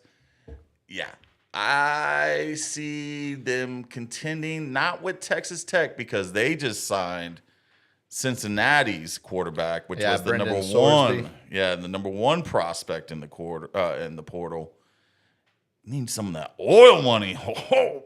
Yeah, the fact that Oklahoma State all of a sudden can spend $7 million on Drew Mestemaker, though, that tells me there's at least some excitement amongst the alumni. There is excitement, man. To find that money. No, let's talk about the games that we have missed since we were last in the room. Obviously, what a wild outcome. The first rounds, with those all kind of panned out, except for the Miami and the Ags. I think that was the only upset in the first round of the playoffs. Yeah, I mean, numbers everybody else had buys. Numbers wise, it was definitely. Oh no, technically Bama was a 9 seed, Oklahoma was an 8 seed, so technically that was an upset. Yeah. Oklahoma at home, up 17-0. Oklahoma chokes, dude. Big time. All it does is choke. Yeah. Bama. I had Bama winning that game hands down. And the fact that Oklahoma was up by halftime by 3 scores? Well, they were up 17-0 to begin with. Did Bama score in the first half at all? No. Okay, it was 17-0. So I was like, are they actually going to do it? And then they pulled the old Oklahoma mistake. We call it the poke choke. Yeah, you had the punter that messed up his steps. And it it was very Sooner Schooner tipping over. Yeah, that wagon, Yeah. that it didn't just tip over. It fell completely apart. So we'll get to the Fiesta Bowl and the Peach Bowl, the semifinal games Thursday and Friday. We'll end with those. But I agree. I want to go back and let's hit on a little bit of the first round action and the quarterfinal action we saw this past weekend. Yeah. You mentioned the Hurricanes at Kyle Field. That was, if you looked at the box score and you just saw the final score was 10-3, you would think it was it was like an awful game. Dude, that was awesome. That was a great way to start the college football playoffs or that triple header that Saturday. And of course, with the greatest mascot in college football right now, can we cue it up, Lawrence? Is one Miami's own Cowboys legend, Michael Irvin. I'm so glad you pulled this because I had written on Mike Irvin on sideline with belt at Kyle Field. I just had it in my notes because I thought, it's. I'm so glad that cop wasn't there. Oh, God. He Yeah. would have speared him. Yeah, that's. Yeah, look, we got Michael Irvin with the trash can, just taking it to him. I want to, 12th man, get some of that. Get some of the. He is putting it on him. Like, he's like, this is how my dad used to do me right here.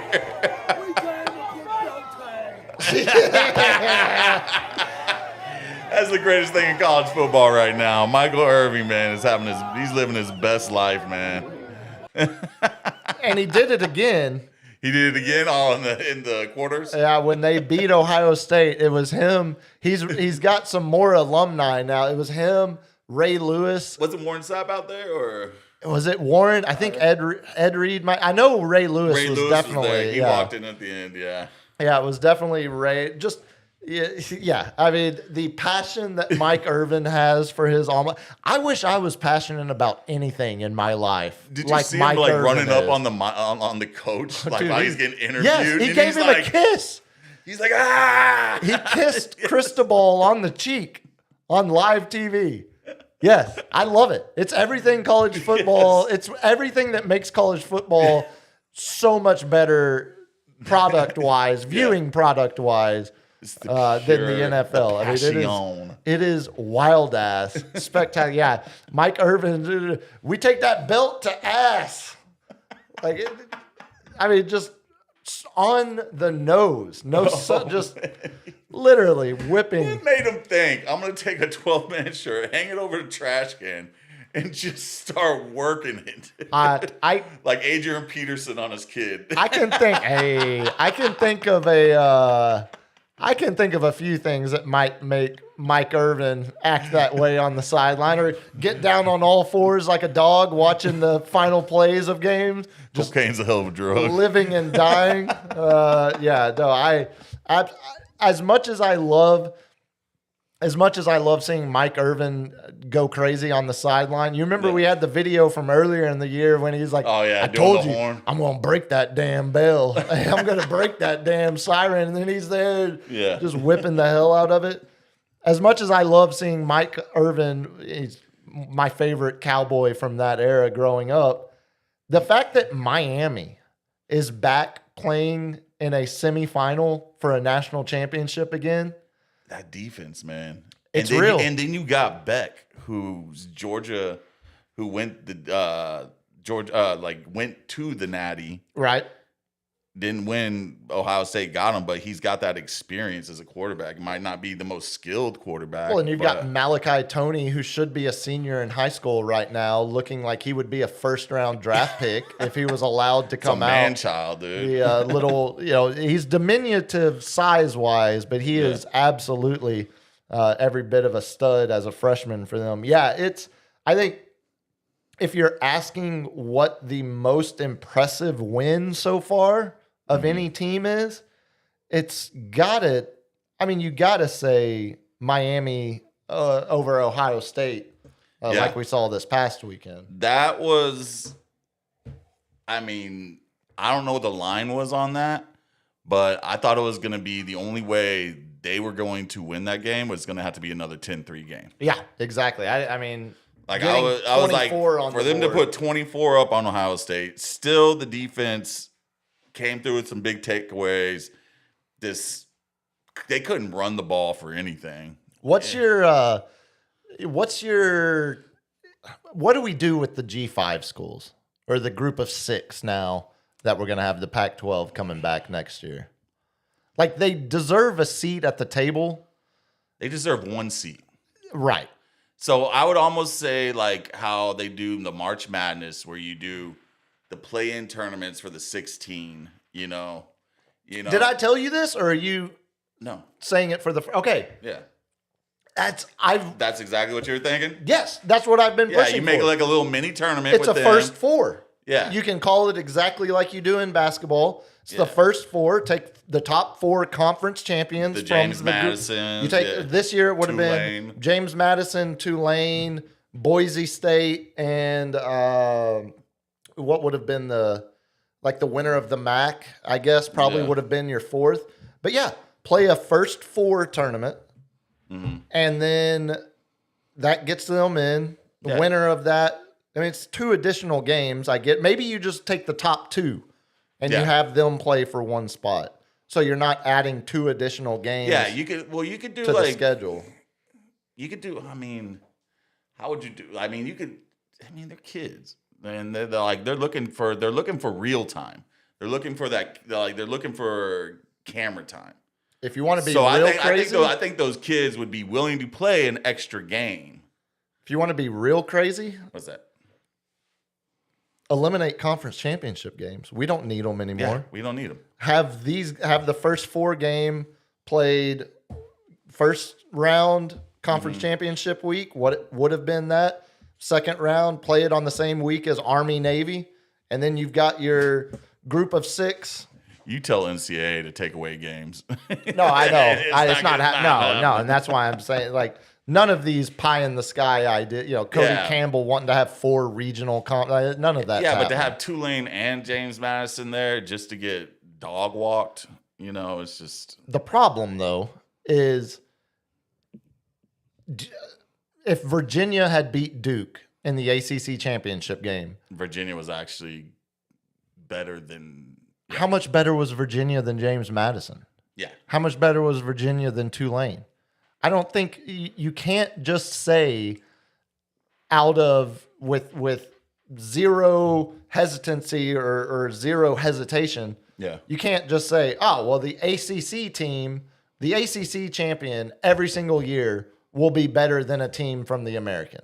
I don't think you can just blanket statement say that. Yeah, you got to kind of have like a 4 to 5 year kind of Like if you want to say, like even saying, because this, I mean, for an ACC team, like what is Clemson's ACC? yep, SMU was the champion last year. They got dog walked by Penn State Is in Florida round 1. ACC? It was 38 to Florida State is Florida ACC. State. Florida State. Florida's I mean, SEC. you have premier schools that usually are up there. But what's the value of premier schools anymore?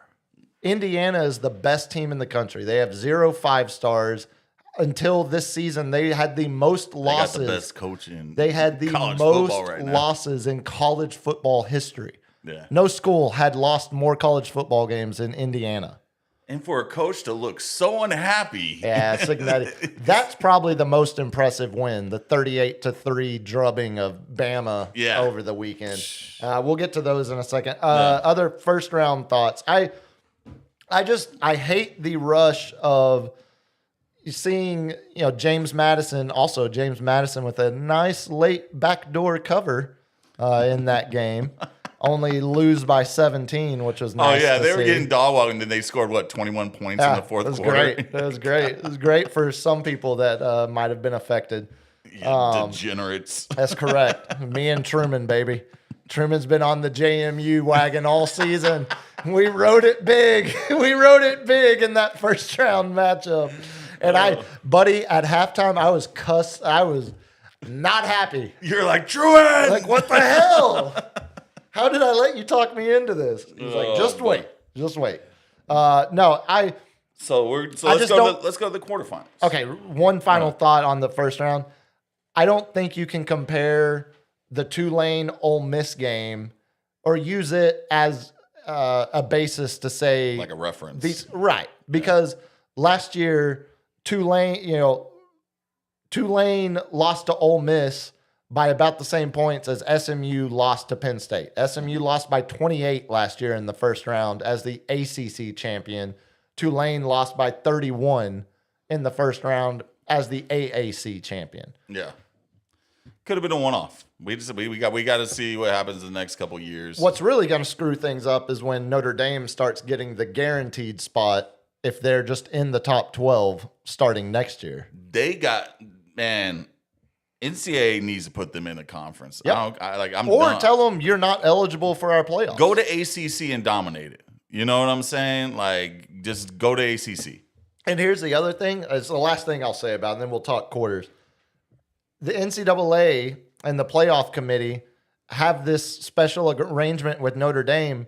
Why doesn't UConn get that as an independent team like Yeah. you're just Because aren't they independent through basketball? 1,000%. Well, Yeah. in basketball they play Big East, Big East. but football they're independent like Notre Dame is. So Do they have like this Godfather contract that? no, they just don't want to be in a conference because they don't want to pay for a whole lot of travel. They schedule games that are close. They never leave Connecticut. Yeah, because they don't expect to be in the dance. Sure.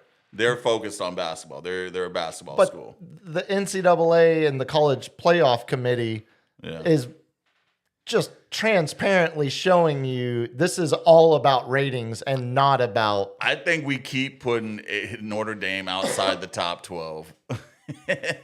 I would just out of principle now. Just keep like either you join a conference or this is like you're going to be crying every year unless you run the table. Yeah. Period. And that's it. And you gotta play at least 2 top 10 schools, 4 top 20 schools. Yeah, and we talked about it, not to recycle Notre Dame talk, but there were obvious ways that you could justify keeping them out this year. Mm-hmm. Next year, they would have been in under the new rules. Like if the same exact scenario plays out next year, they're in, which is What's the new rules? it's only the new rule for Notre Dame. If they are in the top 12 in the final playoff ranking, like they were this year, they automatically get in. How did that rule get passed? Again, because it's just transparently about money. Oh my god! And it's all to protect a heritage brand. And you know what we wouldn't have got? We wouldn't have got Michael Irvin spanking the That's 12th right. man on the side of the Exactly. you know? That's what they're. You finally see it. That's what they're trying to take from us, Cap. No, I will not. College football is better with Miami in it, man. Come on. Let's talk some quarterfinals here. Mention the Miami win over Ohio State, a Ohio State team that obviously won the championship last year, lost a Big Ten championship game, their only loss of the year. So Ohio State ends their year on a 2-game losing streak, losing to Indiana and Miami. What's the coach's name? Well, Day. Day. Ryan yeah. Day. Yeah, Brian Day. Ryan, I think. Okay. Did I say He Brian? was on the hot seat for not Yeah, beating Ryan Day. Michigan Right. the past 3 years. And we can go through the whole stealing sign, play calling thing. I watched the Netflix special. Oh, the Connor Stallions? Yeah, that was great. It was but everybody was doing it. They all had their own sign stealing guy. They all talked to each other. But to be on the hot seat, to finally get that monkey off his back, to then lose the next 2 games and get ousted by a 10 seed or whatever. Right, yeah, 10 seed. 10 seed. Yep. Miami handedly. Yeah, I think he's still on the hot seat. Oh, I think he's got one more year. I think Ohio State is the type of job that, ask Urban Meyer. If you don't win the championship, Yeah. you're on the hot seat. Yeah. That's just the understanding of taking that job. I didn't have Miami winning this game at all. No. I mean, I thought the luck had run out after they put up 10 points in Kyle Field and somehow win. I thought they were still drunk off that game. exactly. But you mentioned that defense is real. top 10 guy in Bain Jr. Marisol going to be a second, third round guy, maybe even jumps higher through the combine process. They've got NFL level disruptors on the defensive line. Yeah. They've got, you mentioned the Carson Beck experience with the Malachi Tony weapon. I think if you asked Miami if they thought in the semifinals they would be getting to go up against an Ole Miss team, Yeah. I mean, it's kind of playing out as best case scenario for Yeah. Miami so far through. Of course, yeah, this is like they have the best road. Once they beat Ohio State, I think they have the easiest road to the Natty. Yeah, you'd much rather play Ole Miss than Georgia. Ole Miss won. What a game that was. Though. Yeah. The one game that saved the whole weekend. Yeah. How good that one was. And Ole Miss doing it without old Lane Kiffin. Old Lane, he still gets over 6 figures for every win that they incorporate in the college playoffs. That's spectacular. He gets like $600,000. As he should. As he should. But that's that was Ole Miss's decision. He was willing to play it out, and they were like, "Nope, get out of here." Look, I don't see how you have. But Lane's he's a d-bag. I don't see how you have a conference rival. I don't see how you have a guy who left you to go coach at a conference rival stay on and coach through the play. Like, I agree with Ole Miss. I think they chose the middle ground kind of perfectly. Like, You think the boosters were like, "Get his ass out of here"? one, yes, but also I think the administration was like, so we're not going to keep Lane around, but we're going to keep his offensive line coach, his wide receivers coach, his tight ends coach. We're going to keep a lot of the staff, Yeah. and allow them, even though To coach, even though they might go to. they already are. Oh, they already they've are, had they had 5 guys in that first round game coaching for Ole Miss that are all LSU staff members. Do you think 2 they're of talking to them Lane? have gone. You think they're talking to Lane before the game? Yes. Do you think that's allowed? Yeah, I know. Yeah. I know they are, but yeah. are they allowed to? I think Is that against NCAA protocol? no, the NCAA is finally proven to be a feckless organization that has Sanction me with your army. Oh, you don't have an army? Then you need to shut the up. pretty much. And for the first time, it's something I have long wished for Exactly. in my lifetime, to see the NCAA get told to just sit in the corner and watch. Exactly. And that's basically what's happening. Be a good little cuckold over there. That's exactly right. Yeah, the NCAA is the biggest cuck. I was like, in you made America enough now. money over the past 60 years off these kids. Yeah, go over there and be a cuck for the Well, next you know what 20. you know what the NCAA is busy doing now? Sanctioning Division III athletes for getting McDonald's meals paid for. Yeah. So they're still up to their same shenanigans. I get free McDonald's every once in a while. Like, come on, don't Reporting, sanction me, man. No, it's the NCAA is giving up on policing Division I football. So quarterfinal teams, 1-7 now. In the 2 years, there's been a 12-team playoff. Yeah. Last year, every single team that had a first-round bye lost in the quarterfinals. This year, 3 of the 4 teams, the only one that won, Indiana, winning the Rose Bowl. So, clearly, the college football playoff have to do something about this, because teams like Tech, teams like Ohio State, Tech, oh my God, what a that was horrible showing. for the first time in my lifetime, the offense was the reason Tech got blown out of a game. I mean, No wonder the Cincinnati quarterback came in real hot. well, and also his fiance, who's a volleyball player or gymnast or something, signed with Tech 2 weeks ago. So it was writing on the wall. Winning. Had a good idea he was going to end up there. But Indiana being the only team in the 2 years we've had a 12-team playoff to win their game after getting a month off. Because you think Indiana played the Big Ten championship game. Now I want to go back and look at the last year's play. I mean, because you got Ohio State, Georgia. Who else was in it? Alabama. Didn't they all make it to the semis? You had Penn State was in there because Penn State beat SMU in the first round. So the first round last year was Notre Dame over Indiana, Penn State over SMU, Texas over Clemson, and Ohio State over Tennessee, which also should mention Tennessee got blown out by Ohio State worse than James Madison got blown out by Oregon. So again, Yeah. And that's SEC school. that's right. Second round, quarterfinal last year, Penn State beat Boise State. Boise State had the long layoff. Texas beat Arizona State. That's right. They had the first round bye. Arizona That's State crazy. got the first round bye. Ohio State smoked Oregon. Oregon was the number 1 seed, had the first round bye. And Notre Dame beat Georgia. So every single team that had a bye last year lost in their first game in the playoffs. Do you give them the choice? I think you just Like if you are number 1 overall, you get to pick your path. I don't think you give them the choice. I think you just take the choice. You take the option away in a sense. Too many 4 teams on a bye is too much.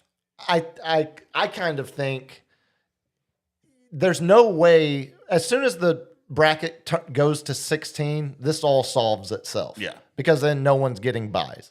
But currently, I think they have to scoot up the first round. Like you can't have. Yeah, that's got to be like I can see Christmas week being the first round. Well, this one was It was New Year's Day New was Year's the first. Eve, and then the 3 on New Year's Day. Yeah, that was the first round. No, No. that was the quarterfinals. That was the quarters. So that was Christmas. So you scooted up. Yeah, I guess you'd have to scoot it up pre-Christmas. That's what I'm thinking. Like, They'd have to get rid of but they're never gonna do it. They're never gonna give up the championship games. The SEC championship or the AC so this Friday, December 19th was that Alabama-Oklahoma game. Either they extend it longer and go and have to, compete with NFL playoffs, or there's no way to start the season earlier. The conference championship games were December 5th.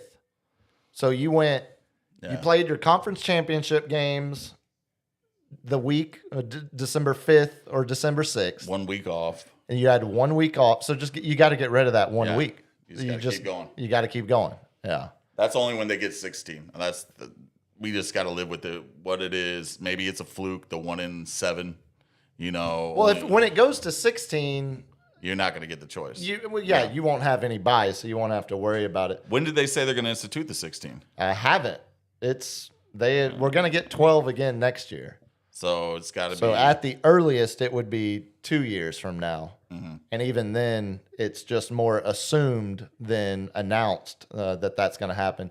Yeah. The Tech situation, 23-0 loss to Oregon. Just a brutal watch for my my friends that are all Tech fans. Obviously the roommate. There's a lot of them in Texas. There's a lot in San Antonio. Yeah, a lot. Do you think Oregon has a chance against Indiana? I do. Yeah, I do. I think Oregon has. They're going to have to play a perfect game. It's Indiana's hitting on both cylinders, man. It's all about it. Oregon has the speed, but Indiana is playing such physical. What'd they rush for? 200 and something yards against They're controlling Bama? the clock. Exactly. Their defense is not they're getting zero. The penalties. Perfectly complementary football. As they say, best coached team left in even best coached team this year, but best coached team definitely left in the playoffs. They're going to have to play a perfect game. The 50-50 ball is going to have to break their way. But I still got Indiana. I don't see Indiana losing, man. This feels like That Mendoza kid, this feels like the game. That was a nice ball, man. Indiana. If Indiana loses again this year, it's against Oregon, not against either Miami or Ole Miss. So you think the winner of this game is the winner? I do, yeah. Well, only if Indiana wins, I think they win the national. If Oregon wins, I think Miami could be an interest. I mean, Miami's run off of hopes, dreams, and cocaine. And usually that leaves you running on fumes by morning and a wicked hangover by the afternoon. Just once again, ask Mike Irvin. Yeah, you just gotta bump those numbers up, man. Those I know- rookie numbers. I know it's hard to say anything other than Indiana wins this game, Yeah, but it's gonna be a good game. do you want to take a guess on the spread right now? I think Indiana minus 5.5. Close, 3.5, a little 3.5. closer. So they're just giving them a slight home field advantage. but it's not. It's but a not neutral site neutral game. site. Where are they playing? So at? this is this is the Peach Bowl. Okay, so So Atlanta. Atlanta, Is that right? Yeah. Peach, Atlanta, Georgia Peach. Yeah. Georgia Peach. Atlanta. And that is the Friday night game. Also, another fun fact, all 4 of these teams in the semifinals, every single one of them is playing with a quarterback they got from the transfer portal. That's the name of the game. Now. That's great, though, isn't it? That's the name of the game. It's great. I think Texas Tech is gonna be up there again. Like they're gonna win the Big 12 because they just upgraded on their quarterback and their defense. They also got the best high school recruiting class they've ever had. because of that oil money. It certainly helps. You know, It's more of that natural gas money, baby. you see a bunch of Venezuelans in the Hey, whatever it takes to win in Lubbock. As Joey McGuire once said, everything runs through Lubbock. Everything runs through Lubbock. But I am dark horse, my darlings, Miami. Come on with it. What's the line on that game? Take a guess. Miami, Ole Miss. Miami, the 10 seed. Ole Miss, the 6 seed. Ole Miss coming off an awesome win over Georgia. But Miami dominated Ohio State. I'm going to go Miami minus 2.5. Man, you are all over this. It's Miami minus 3.5. Oh, I know. I don't like them being favorites. No. I don't like it. That makes me feel like they're going to lose. That's kind of I kind of think we're going to see an Oregon Ole Miss national championship game. Yeah. I think Oregon. Nah. I think Oregon clips Indiana, and I think Ole Miss finally. So you're going for the upset in the Indiana, and you think Ole Miss. You're going for 2 upsets. Both of them are upsets. Yeah. Going for 2 upsets, even though Miami still should not be the favorites.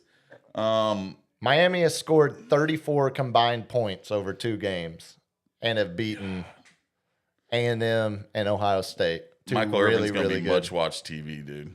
He's going to be. I hope Miami's. There needs to be a camera on the superstar. Yeah. Oh, in the game. What do they call him? The game. The playmaker. Playmaker. Game breaker. Yeah. Playmaker. Yeah, we're not going to pick the college games, but it sounds like we are firmly on opposite sides of them. Yeah. Okay. I think Indiana's going to win, and I do think I'm rooting for Miami with all my heart. I'm gonna rewatch the U. Oh, I'm 30 for 30. So I'm gonna rewatch it. I'm certainly rooting for Miami. Yeah. I think Trinidad Chambliss, after seeing what he did against Georgia, Yeah. I don't see why he can't do something similar But against just like Miami. Mike Tyson, man, you can have a game plan until you get hit in the face, you know. And Miami's gonna hit him right in the face, man. Yeah, there's no question about that. It's going to be. It's funny enough, Ole Miss might be going up against more NFL defensive linemen playing Miami than they were Georgia, because that Georgia defense has kind of taken a step back. Yeah. I mean, look, they gave up 39 to Ole Miss in the quarters. You got anything else on college football? That was about the rumor of Indiana coach might be taking the head coach of the Vegas Raiders. What was that? Who had that rumor? And what, your Facebook memes group? No, they were talking this on the 4-Letter Network, and he's going to take Mendoza first overall. But that's a black hole. Yeah. They said the coach is always that his style is always to move up, and he's like, "What's the ultimate position?" He's like, he's not going to leave Indiana to go somewhere else in college. If he leaves Indiana, he's going to the pros. What's the biggest thing in pros? Getting your franchise quarterback. Sure. Everything you just said makes sense. Yeah, but I would still be pretty shocked if he chose to leave Indiana. You still got to go deal with the Davises. Yeah, and just signed that big deal where he's going to be. What he signed the 9-year extension with Indiana, where he's now already a living legend in Bloomington the rest of his life. He pulled a Saban and go to Miami. Like you said. And then he can come back to any other school he wants if he fails in the Raider Nation. Oh, he could go back to Coastal Carolina, where he put their program on the map. All right, well, we'll be doing the show Thursday night while the Ole Miss Miami game is on. So we'll have some live reactions to that as we're talking NFL playoffs in the main segment come Thursday. But LG, I swore. What was the last thing I said? We were going to go an hour and a half. This was the first one of the year, folks. It goes long. We had to get some, but we're going to get some juiciness in the lightning round. All right, hit me, LG. Let's do some lightning round. You want to go first? Yeah, I'll go first. If you can cue up one Jared Goff's wife. Is this just to see how attractive she is? She has pulled a deal with Bezos. Oh, you actually have a news story.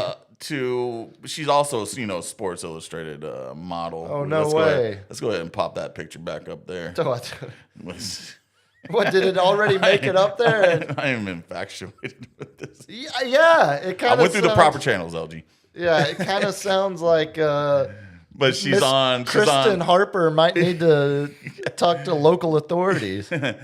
Yes, Miss Kristen Harper, Jared Goff's wife, soon to be ex-wife. If I had anything to say about it, if I had anything to say about it, yes, you and Jared Goff. That's going to be a tough. She has now signed a deal with Amazon Prime to sell her own line of products, especially tailored around her style and specificities. What is that? What does anything you just said actually mean? I don't know. Just look at the picture. What does she say? No, I look at the picture. I don't need an excuse to look at an attractive woman that is dating Brittany Mahomes. This is a swimsuit model. You do not deserve it. I'm still bitter. What?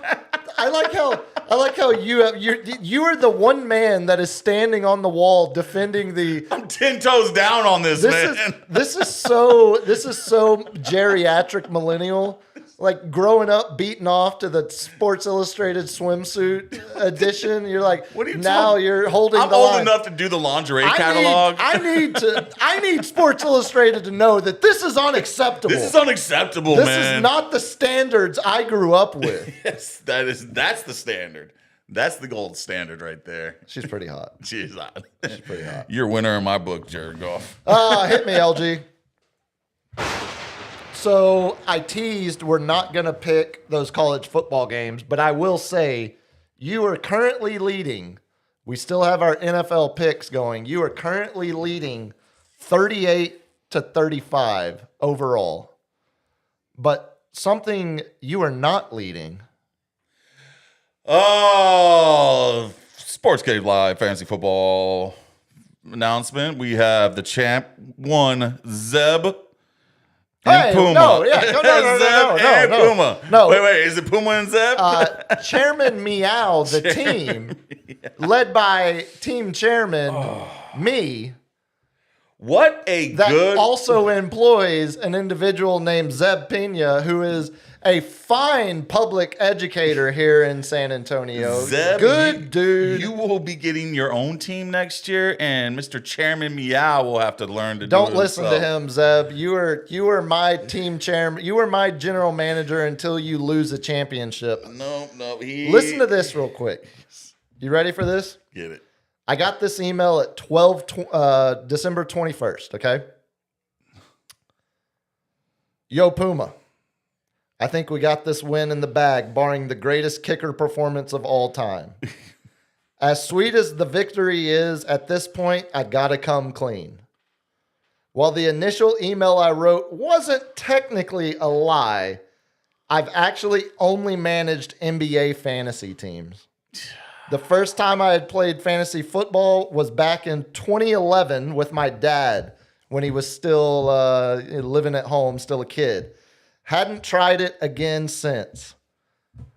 So I'm technically a total noob when it comes to fantasy football. I know revealing this to Cap on air would be a great moment, though, one I've been savoring for a while. Zeb. You know how to use the waiver wire. You know how to look at the stats. You have the experience from the NBA fantasy football. NBA fantasy. He goes on. Oh, my God. I'll be honest, man. I didn't even know who Jamar Chase or Jonathan Taylor was until the draft. Gotta love fantasy, haha. Here's to another ship next year. My boy Zeb! How did I get so lucky? The year of the bit. We do the countdown till the NBA Cup and the Spurs play in it. You convinced me. You literally push me up against the wall and say, listen, dude, we're doing an effing fantasy football league, whether you like it or not. And I finally relent, and I find a guy who I think is a ringer to run my team. He lied to you. Turns out he doesn't even know the difference between our first and second player. He knows drafted. how to read a play call sheet. He knows how to read the top 100. You know how to do that, though. How come you didn't win? I won third. Oh, no. By barely ousting. No, that's not third. That you won the consolation bracket. The consolation is the people who don't make the playoffs. That's not third place, though. That's the 7th and 9th place. This is the 3rd place. You had I won bronze. Okay. I won bronze. All right, fair. I thought you had won consolation. But get this, 1 point. I missed that. A-hole theater kid, I got him by 1 point, and it literally came down to the very end when Eddie Pinheiro kicked an extra point. That's spectacular. When Chicago and San Fran played each other. It's pretty ironic. It brought Chicago because he had, I think, what did he hit? No. It was like basically I was up and it is just 1 point. I thought I was going to lose the 3rd place. But great job, Chairman Meow. It's pretty ironic that it looks like I won the fantasy league, and it looks like you're going to win our season picks. Yeah. One might have expected that to be opposite at the beginning of the year, but no. Shout out Zeb Pena, You get your own team next year. General manager. Don't listen to him. As the commissioner of Sports K Live Fantasy Football, there will be no collusion of 2 people and 1 team. The champion team. You got anything else for lightning round? Yes, hit me, LG. Because I became a robot over the weekend or over the week, getting electricity just pumped into me. You had a throbbing rod. It was vibration. I wanted to see what the Chinese were doing with their robots. So if we can cue up this video, this gives me some hope. Okay. This gives me some hope that we're still got a ways away. What LG, this is the new ender. This is like, look, they're trying them to do some fighting style. We're gonna get this. Hey, look at it. Hey, bitch, right in the nuts. Right in the nuts. Imagine getting kicked in the nuts by an AI robot. Maybe there still is hope. There's hope. Maybe there still is hope. They all need to get kicked in the nuts. I think you just had the ender for the episode because I was just going to show you a clip of the Dallas Stars from 2007 and robot kicking the zoner in the nuts. Yeah, no, I've got. I now realize the error in my ways of even attempting to top that. I did have some notes about the NFL firings, but it gets me every time. We'll get into those on Thursday. Really, really, really good to be back in the room again. Yeah. We will be. I kind of mentioned it. We will be rolling out some daily content as well. Going to have the roommate do Who Won the Internet on Friday. and then either Cap or TBD with me tomorrow just to do a little short daily. And we'll still do the long Tuesday, Thursday shows as well live. So I wouldn't say long. I'd say properly placed, properly managed. LG would have something to say. But don't forget, we now have TikTok. We now have Instagram, sportscave.live on everything. You can get a hold of me personally, the Captain's Chair 210 on Instagram and Twitter. Yeah, find me on X at Biggest Puma, Instagram biggest.puma. LG, fire up that outro music. Let's get the hell out of here, shall we? Don't get kicked in the nuts by a robot. NFL playoff preview coming Thursday night. I'm also back on Ticket Thursday 4 to 7 as well, so listen to that. Lastly, again, thank you everybody for the support last year. We're trying to take this a little more serious this year, as you can obviously tell from tonight's More shenanigans. content. More content. More content, less shenanigans. Actually, probably more shenanigans, actually. But Way more shenanigans. till tomorrow on the Daily Short, till Thursday night live back here on YouTube. Y'all be good, be safe, peace. We'll talk then. Peace.